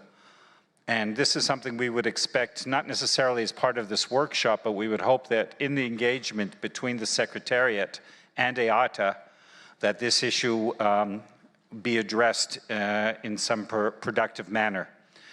And so we would look forward to finding out more about this ahead of the workshop. Another thing about the workshop is it should be encouraged that organizations such as World Health Organization of Animal Health, WHOA, and other IGOs and NGOs have the expert knowledge and should be encouraged to participate not just as instructors but also in the workshop as discussions. So it should be, hopefully this workshop will be open not just to the parties but also to other organizations that can contribute and learn from it. Thank you. Thank you, Israel. I think in relation to the negotiations with IATA on the use of their guidelines, I think I can quickly give the floor to the Secretariat to give you an update. Thank you, Chair. Yes, in consultations with IATA and also with members of the advisory group that Israel referred to, we have had conversations on how to provide access to members of authorities that need access. So it's management authorities and enforcement authorities, customs, as you mentioned, how IATA can provide access to such enforcement and management authority staff members free of charge. It's quite complicated, and we haven't really found the solution yet, but we are working with IATA on this topic, and hopefully there will be progress to report to the Standing Committee, and this is, of course, in line with Decision 19.159 as is also included in the document. Thank you. Thank you, Secretariat, for this update. I've had Austria, and then I will come back. Austria. Thank you. We share the concerns expressed by Israel, and we would like to go a little bit further by emphasizing that whatever is recommended or somehow mandatory to use within CITES should be free of charge. It should not, CITES should not be based on any elements that have to be purchased. There is a lot of trade going on small scale, and usually this small scale trade is causing less animal welfare concerns than large-scale trade. So by making such high costs mandatory for the traders, it promotes something that is going against animal welfare. So I think it's not really a good solution if IATA guidelines that are not in their latest form free of charge available for everyone is made a mandatory element of CITES. Otherwise, if this cannot be ensured, we propose that the workshop is considering that we need to develop an own framework for that is free of charge and which can be used within CITES. Thank you. Thank you, Oscar. I think this is a topic that will be that can be discussed at that workshop and maybe a result of that workshop. I think this is a consideration that the workshop can make. Any other observer parties asking for the floor on this matter? I don't see anybody, so I see, yeah, I've seen Sue's association. Yeah, you have the floor, sorry. Thank you, Chair, and I will be brief as my colleague from Austria made my points for me, and that is that we would strongly urge that both the workshop and the issue of accessibility to the IATA regulations also include importers, exporters, and transporters, because ultimately most of the expertise with regard to movement of live animals resides with importers, exporters, and transporters. And so that perspective will be important in the workshop. And also, if those entities don't have access to the IATA live animal regulations, they are essentially responsible for meeting requirements they don't have access to. And so it's important to focus on importers, exporters, and transporters as well. Thank you. Thank you. WCS, you have the floor, and then I will come to Born Free. Yes, thank you, Chair. And having myself, more years ago than I'd like to admit, chaired the Transport Working Group of the Animals Committee, I appreciate this discussion and the progress on the way forward. We appreciate the suggestion of a workshop by the United States. We agree it's a great idea, but we also agree with the intervention from Israel and Austria. In consultation with our zoos and aquaria, which has extensive experience in the transport of live animals, of course, as AZA has indicated, we also suggest, in addition to the workshop, which may not be, it's a physical workshop, that post-workshop there be organization of ongoing training sessions via webinars on how to transport CITES listed specimens and how to comply with the IATA requirements. And I think today people are used to webinars, are used to Zoom, so in addition to the workshop, not instead. We suggest that, and that can lead as well to the development of training videos that could be downloaded through the CITES website, which could be extremely useful not only to enforcement authorities, but to management authorities, et cetera, who have to confirm that the animals and plants, of course, are being shipped in accordance without injury, damage to health, and cruel treatment. So we look forward to engaging on this issue, and thank you to those who've raised it here. Thank you.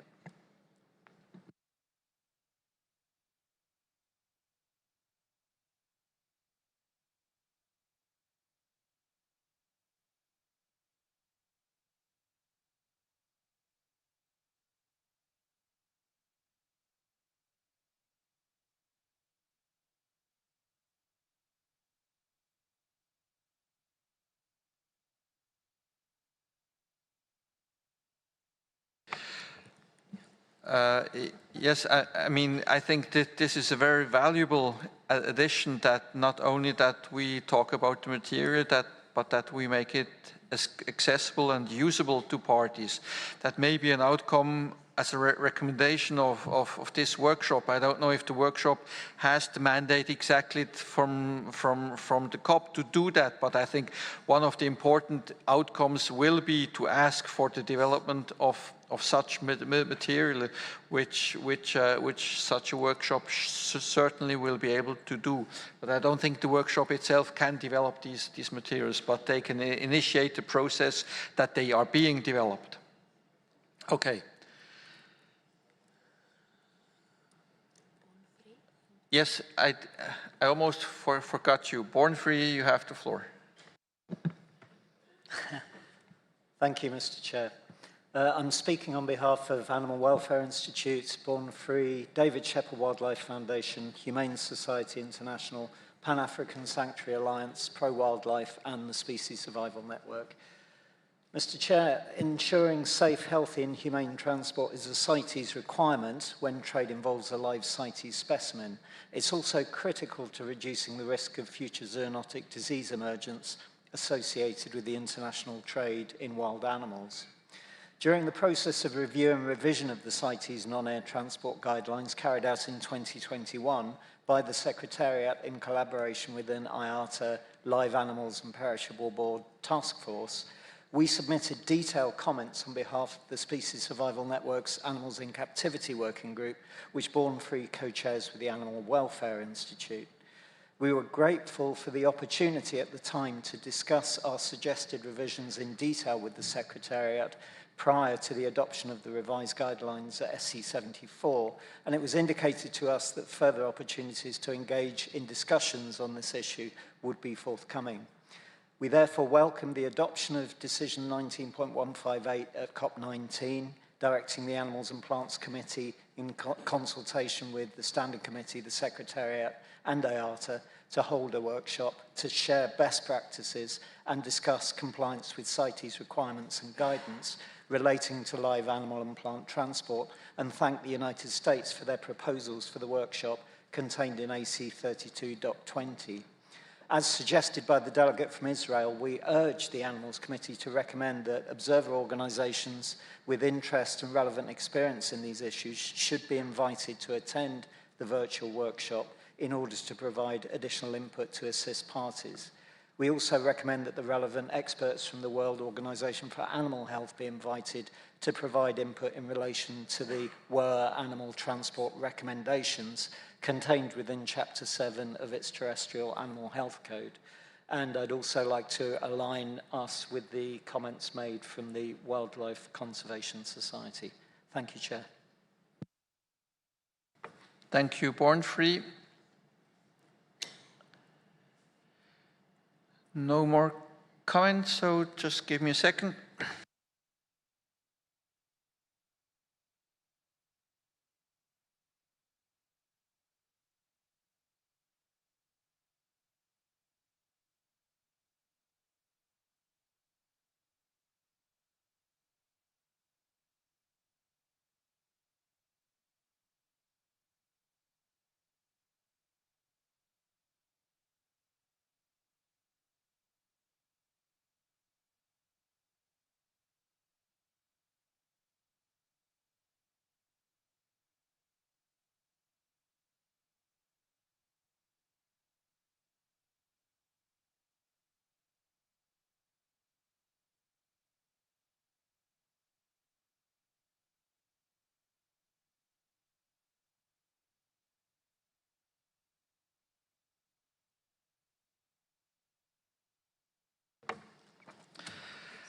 we have to quickly sort out something between animals committee members and alternates, because as the North American representative noted, in relation to the decision is actually me. In relation to the resolution on transport of live animals, it is the alternate from Europe and from Asia. So we have to sort that out. I have seen the alternate from Europe being quite interested in the issue. So if he can agree, I would prefer if it would be my colleague from Austria taking up this representation from the committee in the matter. So I'm asking, yes, Austria, you have the floor. I'm willing to do whatever the chair decides, but one small condition. Dagmar also told me that she wants to transfer the eels to me, and if then we need to give something else to someone else, because I have a long list of 5 things already, and I don't want to make them not clear good enough, because I don't have the time. So otherwise, whatever you decide is okay for me. Thank you. Okay, thank you very much. So with this, I think the conclusion is that the Animals Committee takes note of the comments made on the floor and will convey these concerns and ideas through our representatives to this working group. And the committee also invites the representative of Europe and the alternate representative of Europe and alternate representative of Asia, in collaboration with the Secretariat, to develop the terms of reference for the virtual workshop to share best practices related to live animal and plant transport and submit the terms of reference for consideration by the Standing Committee. The committee furthermore invites the Secretariat to publish a notification to the parties, to welcome feedback about the workshop content, and to request expressions of interest from parties and relevant experts in serving as workshop instructors.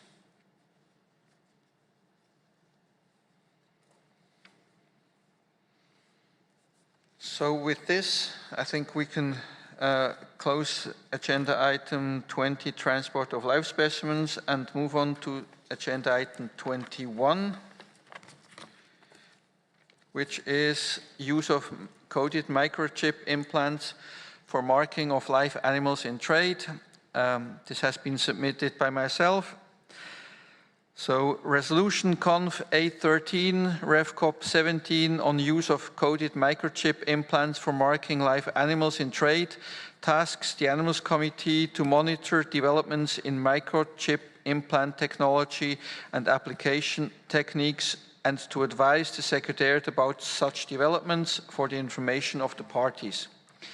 As AC Chair, I was made aware by an expert that the resolution would need an update as technologies and standards have changed. Furthermore, there are several specific recommendations in other resolutions concerning the marking of specimens in trade, such as Resolution Conf 1712 on conservation, sustainable use and trade in snakes, or Resolution Conf 11.12 on the universal tagging system for the identification of crocodilian skins. In my report to COP19, I suggested that in line with the directions in the Resolution Conf 8.13, the Animals Committee, with the support of the Secretariat, will consider these issues in this intersessional period. Paragraph 9 outlines several issues with the current version of the resolution, and paragraph 6 notes that there may be merit in conducting an overall review of resolutions dealing with the issue of marking, to consider whether a general resolution or other technical guidance on marking techniques and standards also for non-life CITES specimens might be advisable. In line with the AC mandate outlined in paragraph 2, letter G of Annex 2 of Resolution Conf 18.12 on establishment of committees, the chair of the Animals Committee will work intersessionally with the CITES Secretariat and the ISO Secretariat to develop a proposal on this matter for consideration by the Animals Committee at its 33rd meeting. So the Animals Committee is invited to note the document and make comments on it. So I open the floor for comments from the committee. North America, you have the floor. Thank you, Mr. Chair. The North American region supports noting the document 21 on the use of cold microchip implants for making live animals in trade, and look forward on the progress you make with Secretariat and ISO experts. Thank you. Thank you, North America. Observer parties. I see Germany. Germany, you have the floor. Thank you, Mr. Chair. We would like to thank the chair of the Animals Committee for submitting this document and for working on the topic of marking live animals intersessionally. So we deem this topic very important, since individual marking helps to provide certainty on the legality, sustainability, as well as traceability of trade if done properly and if well controlled.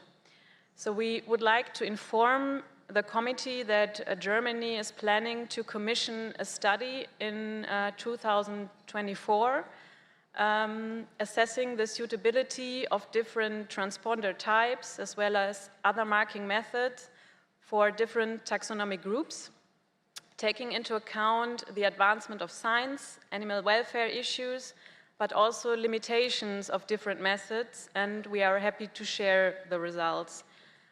Since microchips have their technical limitations and may also be subject to reprogramming in order to launder wild-caught specimens, which is taking place, it would be desirable if any further update on this matter that will be presented to the Animals Committee would, besides technologies and animal welfare issues, also consider the technical limitations, such as the aspect of manipulation, losses of transponders, as well as way to improve the enforcement in order to reduce such risks. So we would also see merit if alternative ways of marking, such as photo documentation, could be considered during this process, or in the course of any future steps, as some species cannot be marked via microchips, for example, due to their small size. Thank you very much. Thank you, Germany, for this input. My discussions with the expert were also along those questions already, so I think that the study that you are going to conduct will be very helpful in this regard to get a resolution that really supports parties in marking animals for the moment, but maybe also products. Thank you very much.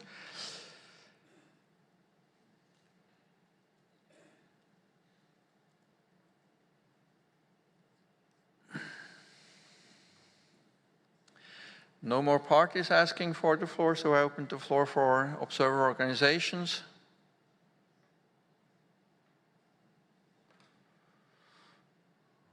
I don't see anybody asking for the floor, so the Animals Committee takes note of the documents and the comments made by Germany, in particular on the development of a study on this issue.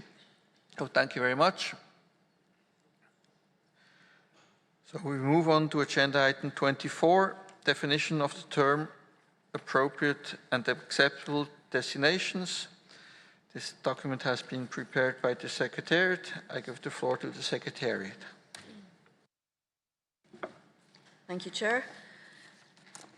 The Secretariat has produced a short document on the implementation of Decision 19.164 on the definition of the term appropriate and acceptable destinations, and this can be found in the compendium document for AC32.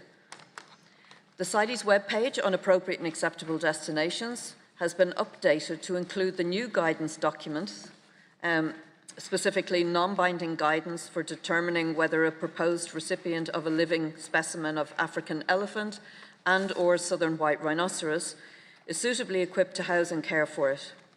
And secondly, non-binding best practice guidance on how to determine whether the trade would promote in situ conservation, both of which were adopted at COP19. To implement Decision 19.164 paragraph A, the Secretariat will issue a notification inviting parties to provide feedback on experience with using the guidance documents and other information provided on the CITES webpage dedicated to appropriated and acceptable destinations. It is proposed to issue this notification in the third quarter of 2023 in order to give parties an opportunity to apply the newly adopted guidance material that was adopted at COP19. And the Secretariat will bring any feedback reported to the attention of the Animals Committee at its 33rd meeting in 2024. So the Animals Committee is invited to note this report. Thank you. Thank you, Chair. Thank you, Secretariat, for this report. I open the floor for comments from the members. No comments. Observer parties. United States, you have the floor.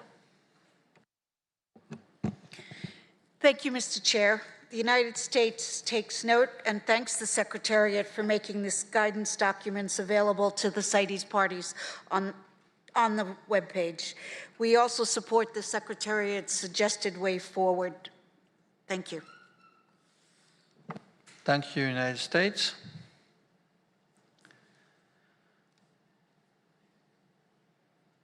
Observer organizations.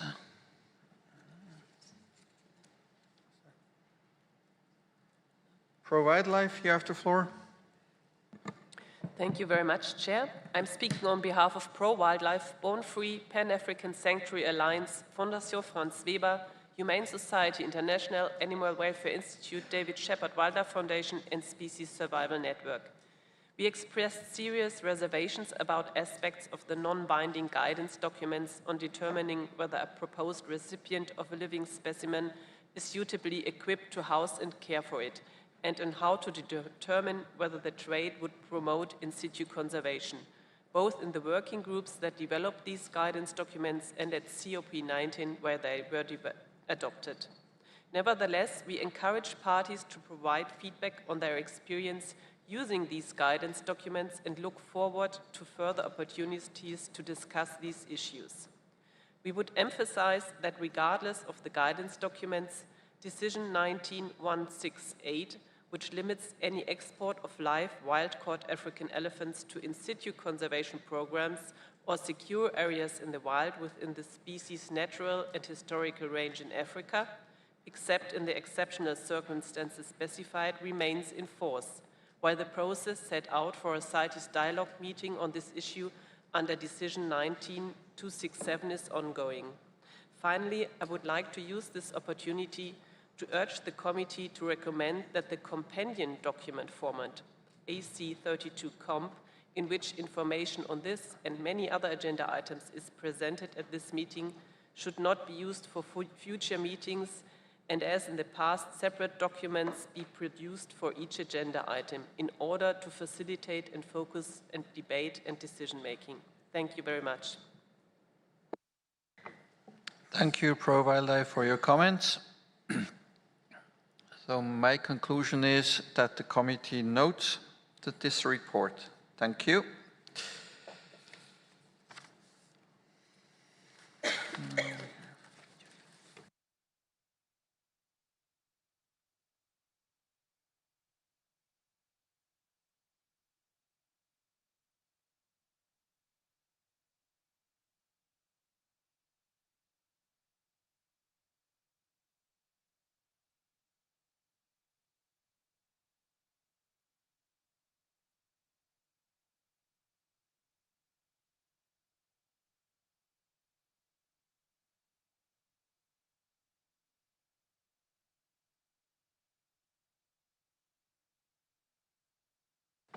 Okay, So as I said at the start of the meeting today, I have planned to look at executive summaries.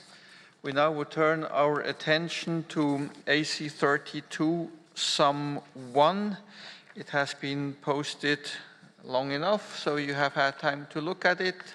And I would ask the committee and I would ask the committee for any comments on AC 32 Sum 1. Sorry, I give the floor to the Secretariat, sorry. Thank you, Chair. Just two typos that were brought to my attention. On page 2, under agenda item 7, we refer to AC 232, so that's quite far off, so that has to be corrected. And under agenda item 37, the mandate of in-session working group on sharks has 2 E's, A, B, C, D, E, E, so it should be an F. Thank you.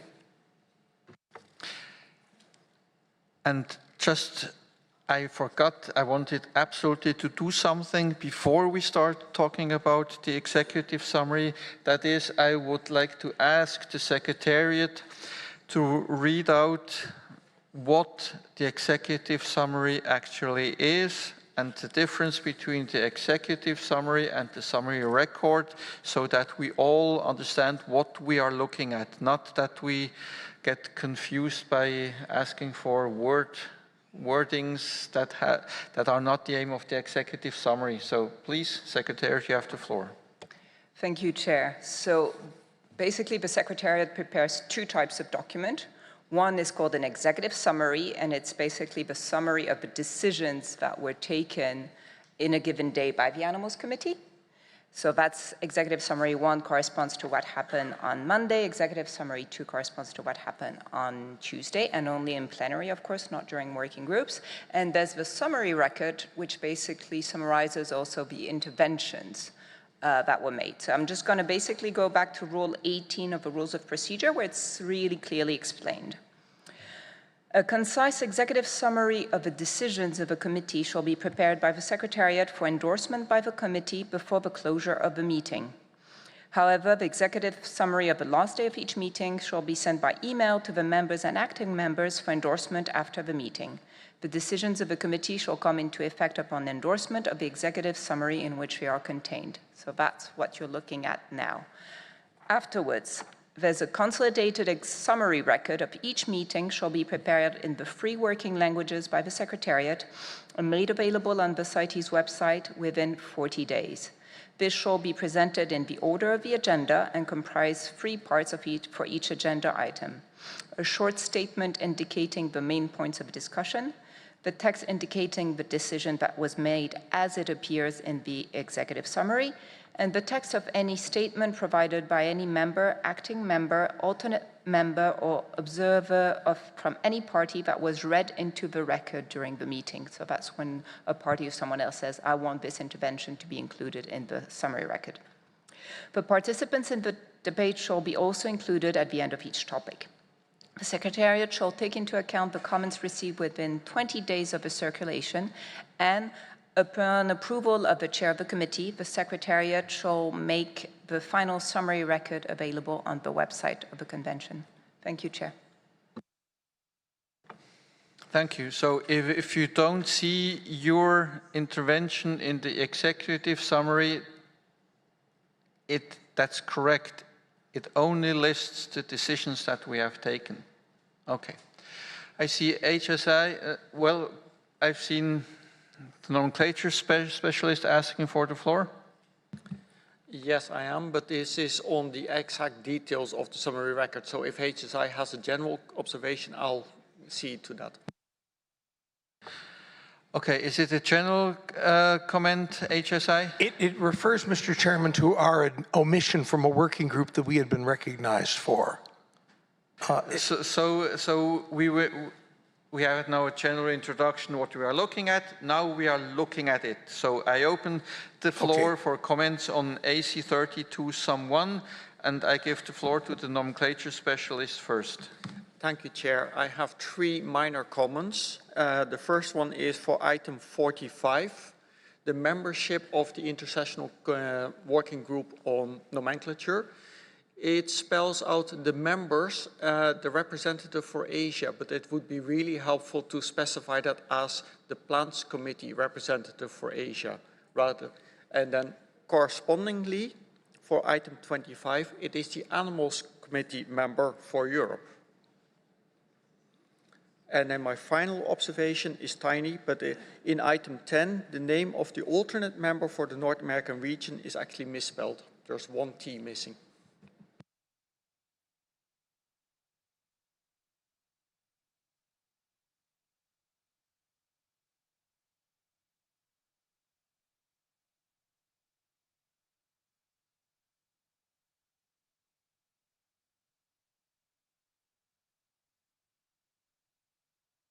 Okay, all noted. Then I see HSI, you have the floor. Thank you, Mr. Chairman, and thanks to the nomenclature specialist also. For item 12, the IPBES report, HSI had been recognized as a member of that working group, but it does not appear under the IGOs and NGOs list. Thank you.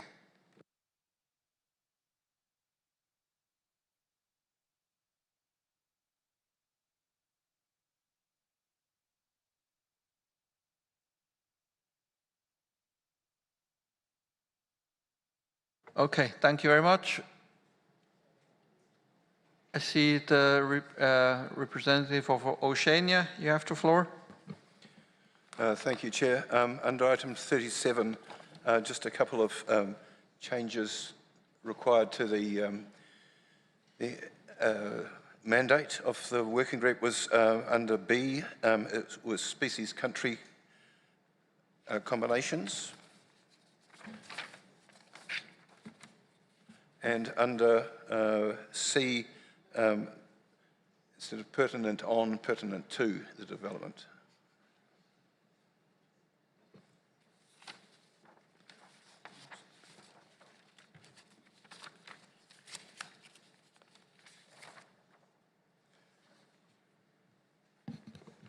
Sorry, yeah, the species country combinations. So I don't think I said combinations, but people should know that.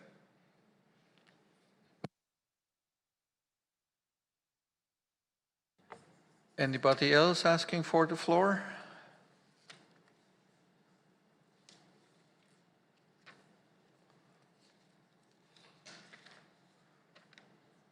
I don't see any, so I think we can then adopt the Sum 1 as amended in plenary. So thank you very much. We can then move on to AC 32 Sum 2, which summarizes the decisions on Tuesday morning. I open the floor for any comments or corrections. I see the United States of America. You have the floor. Thank you, Chair.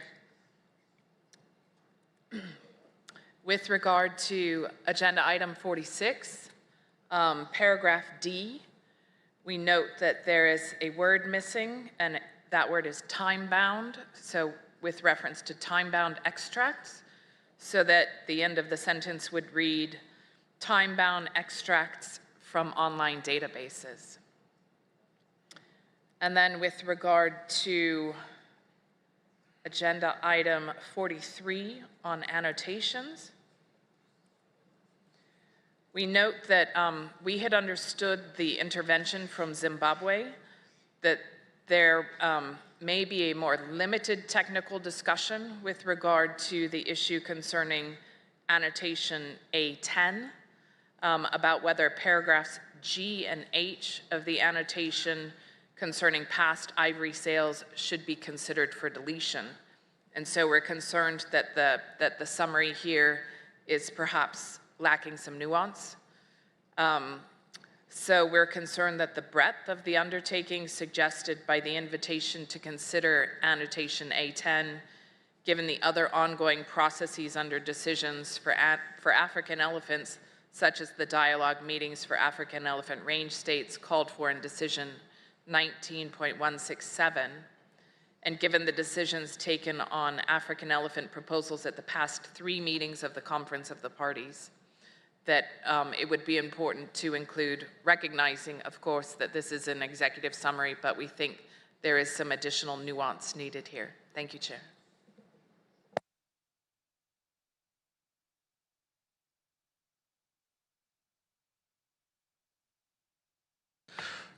Would you have suggested text that we can consider?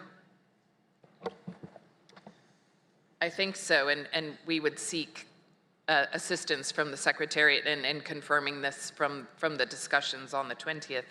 But we had understood that that the reference was excuse me, was concerning the limited technical discussion related to paragraphs G and H of the annotation, and in particular considering whether those should be deleted, but so that it's not the annotation writ large. Thank you. Your recollection is right. It was that part that was considered by Zimbabwe for deletion. So I think you are absolutely right that we should be quite clear there what was asked to be reviewed by this working group.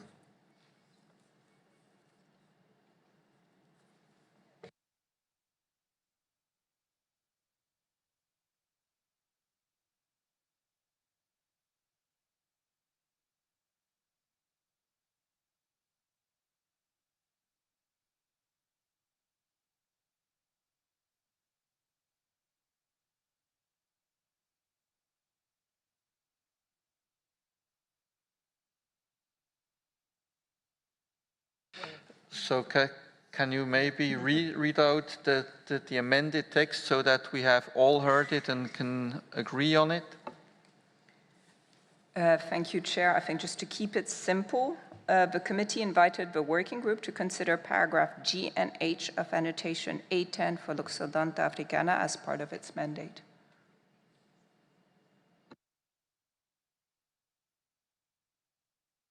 I don't see any concerns expressed, so I think we can adopt that change. Any more comments from the floor? I see Russia has asked for the floor. Russia, you have the floor. Thank you very much, Mr. Chair. We would like to seek your clarification. We have provided a certain feedback and comments on the Saiga antelope part of the report of the Animals Committee, and we would like to be sure where and how those comments will be reflected, because we consider them to be quite important for the issue. Thank you. Thank you, Russia. As explained at the beginning of this discussion, the summary record will reflect the topics that were discussed. So your input should be reflected there.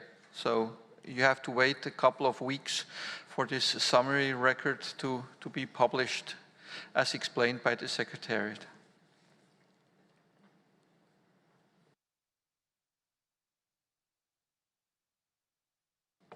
So with this, the committee adopts AC 32 Sum 2 with amendments as decided by the committee.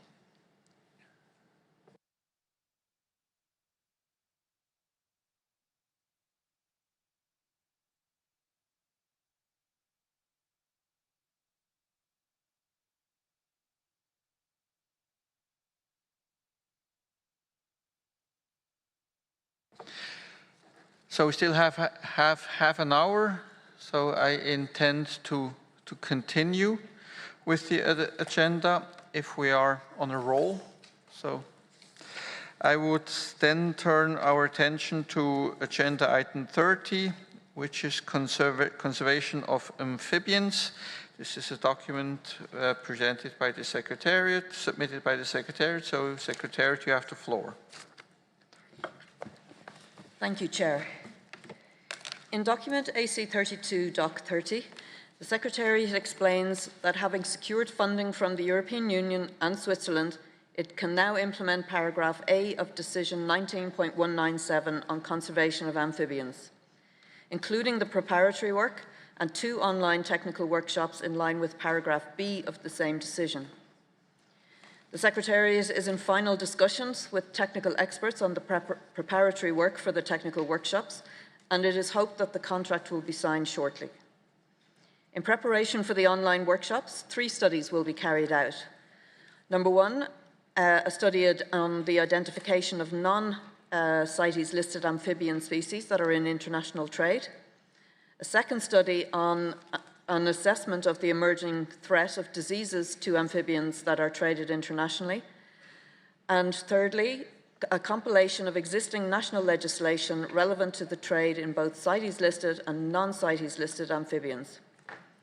Industry representatives, government officials, amphibian experts, relevant intergovernmental organisations and non-governmental organisations and other stakeholders will be consulted to cross-validate the findings of the 3 studies and to identify and, where possible, fill data or knowledge gaps. A summary document with key findings and draft recommendations will be prepared for consideration at the technical workshops. It is envisaged that 2 technical online workshops will be held later this year. One workshop will focus on the Asian region and will be conducted in English. The second will focus on the Latin American region and will be conducted in Spanish, and English interpretation will be provided. The objective of the workshops will be to review the 3 studies and determine if and which amphibian taxa are negatively impacted by international trade, and make recommendations to ensure the conservation of those taxa as needed. The results of the workshops will be presented for consideration by the Animals Committee at its 33rd meeting in 2024. And the Animals Committee is invited to note the document and this oral report. Thank you, Chair.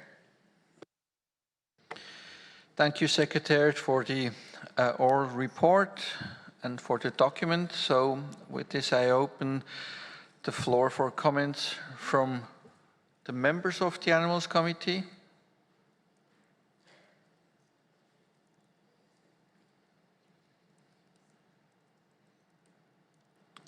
I open the floor also for observer parties. I see Germany. No. France. France, sorry. France, you have the floor. Merci. Thank you very much, Mr. Chairman. I wanted to inform you or remind you that a French laboratory at the Natural History Museum carried out a blind study in 2012. It was an genetic analysis of frozen frogs found in trade, which was very useful to highlight the problem of labeling. 1 species was mentioned, 17 species were found in the different bags, and with in partnership with the CITES SA in France, we're now carrying out another stage of the study, and we hope we'll have the findings next year. And we hope that this will shed light on the current situation of what is found in trade and how it's labeled. And that this will give us all a better understanding of the problem, because all of the trade flows of amphibian species for human consumption are now labeled as frozen frog legs, which makes it impossible to assess conservation status or any threats to individual species. Thank you. Thank you, Franz, for this information, and I think it will be important to have this information available for the workshop, as it's exactly that kind of information we need. Thank you very much. Any other party wishing to intervene? I see Colombia. Colombia, you have the floor.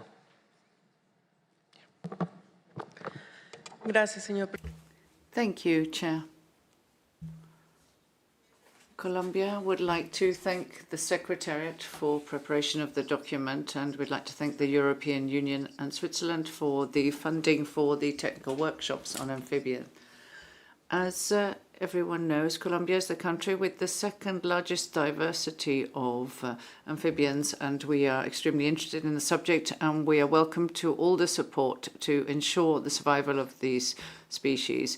We'd like to talk about the background and the preparatory work for the technical workshops and the needs of this species. This document was the result of the 19th Conference of the Parties meetings and decisions 19197 to 199 on the conservation of amphibians. And it was put forward before the inclusion of the Centralinae family, and Colombia as the country with the largest variety of amphibian species, and in particular of Centralinae. We'd like to talk to the paragraph A, which is on the identification of amphibians not listed in CITES and subject to international trade. And so we suggest that we include the trade and illegal trafficking of Centralinae family within the CITES coverage. And we would also like to draw attention to the need to strengthen the scientific authorities in the making of information on population status of amphibians, such as the Centralinae family, and the impact of illegal traffic, which is not necessarily clarified for all species. So it's need to identify potential funding sources which could contribute to create the information necessary. Thank you. Thank you, Colombia, for this input.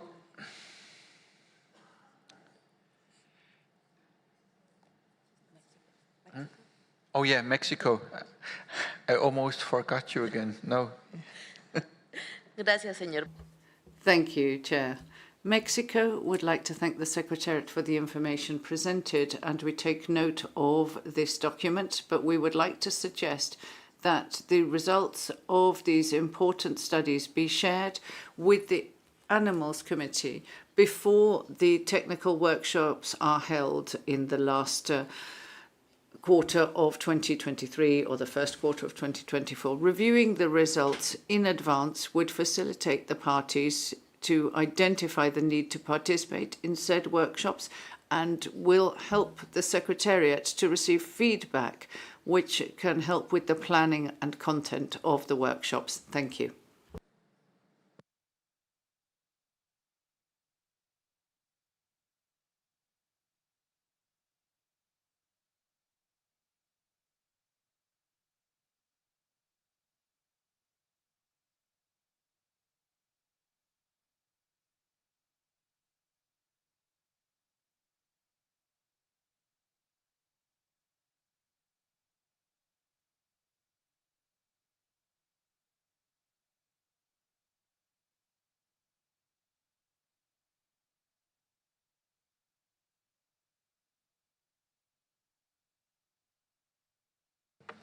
Any other observer party wishing to take the floor?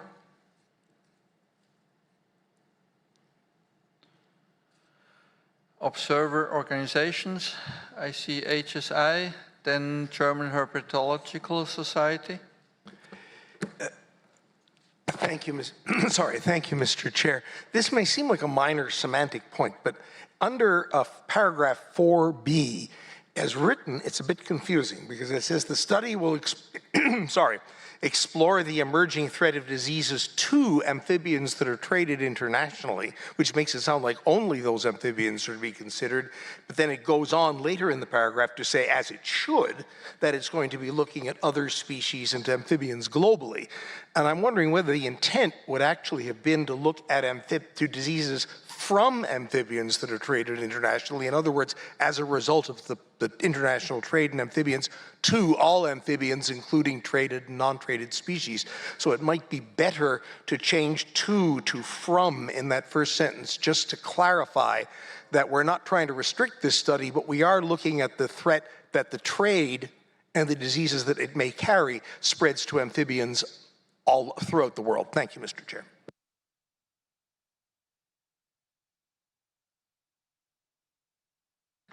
I think this is a valid comment, but I would like to have both to and from. So, yeah, okay, good. Yes, German Herpetological Society, you have the floor.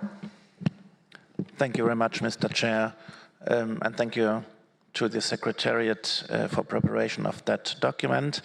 This is a really important topic, and we are pleased to support that important work in the best way we will able to do that. I have one question because of that fairly narrow time frame, because in number 5, it is stated that some stakeholders, among them amphibian experts, NGOs, will be consulted to cross-validate the findings of the 3 studies and to identify data or knowledge gaps, and that a summary document with key findings and so on will be prepared for consideration at the technical workshops. But as these technical workshops are planned to be held already at the last quarter of this year, or first quarter of 2024, I just have the question if you have any, if you can indicate, define any time frame for these preparatory work relating to number 5. Thank you very much. Thank you.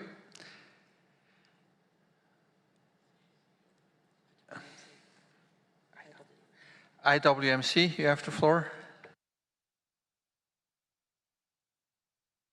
Pardon. Sorry. Thank you, Chairman.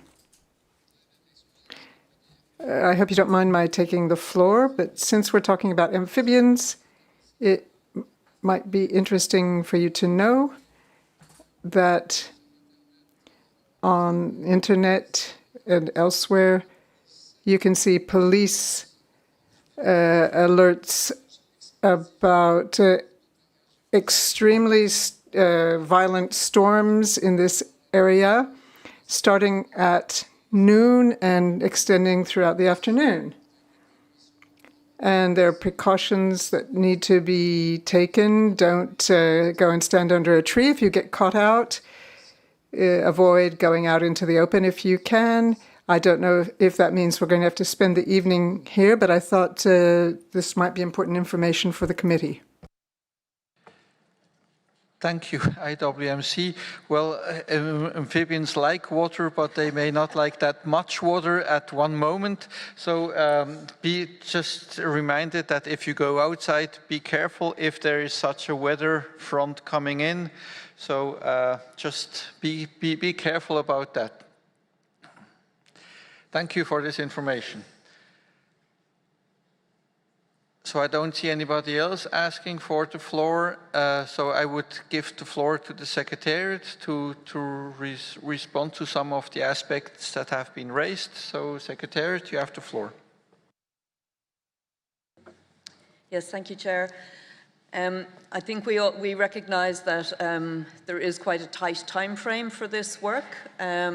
We envisaged that the workshop would take place towards the end of November or early December, at the 2 workshops, sorry. And that means that the preparatory work would need to be done by the end of October. So the first stages in this, so in response to Mexico, I don't think there will be time to feed the draft studies back into the Animals Committee before the workshop. However, the initial stage will be straight after this meeting, once the contract is signed. We will issue a notification on behalf of the consultants seeking information, the necessary information from these studies from all the parties and NGOs and IGOs. So that will be an opportunity to input into the process and the development of those online workshops.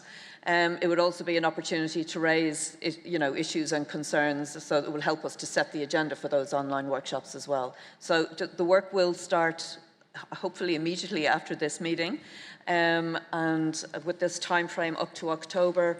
But the Animals Committee will have an opportunity to obviously review the outputs from this workshop at its meeting next year, and hopefully we will come with some good recommendations for the committee to consider in terms of the conservation of amphibians. So there will be plenty of opportunities for people to input into the process, but it will be tight, basically. So thank you. Thank you. So I think we have answered all the questions and we are ready for the committee to know. I see North America, you have the floor. Thank you, Mr. Chair. Just following up on the recommendation from Mexico and the response from the Secretariat, is there a way when these 3 studies are done that make it available? So I think it's quite important to take a look on this in consideration to participate at the workshop. So is there a way to see it in a web page or to issue a notification where when they are ready, they can take a look and then participate in the workshop?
Thank you, North America, for this question. And once they will be finished, these documents, and ready for the workshop, they will be made available.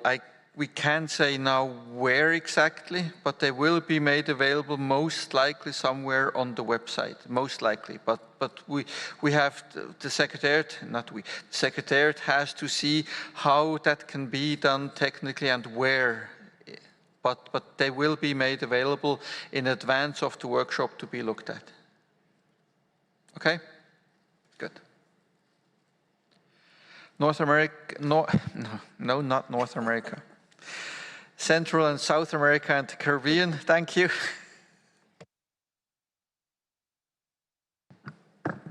Gracias, muchas gracias, señor.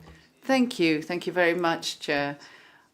I would like, if it's possible, to have a response to what Colombia asked about including the Centralinidae family in this study, not because we consider the listing of them, because they're already listed in Appendix II, but because they were recently listed in Appendix II, so it would be good to have analysis of their trade by experts. Thank you.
If we look at the decision directed to the Secretariat, it reads, identify amphibian species that are in international trade, and then also evaluate whether current levels of trade are compatible with the conservation of these species in the wild. So this means we will look, the Secretariat or the expert will look at levels of trade of the species in the trade, including the newly listed species. So that's what the mandate of that has been given to the Secretariat. So basically they should be in there with the information that is available.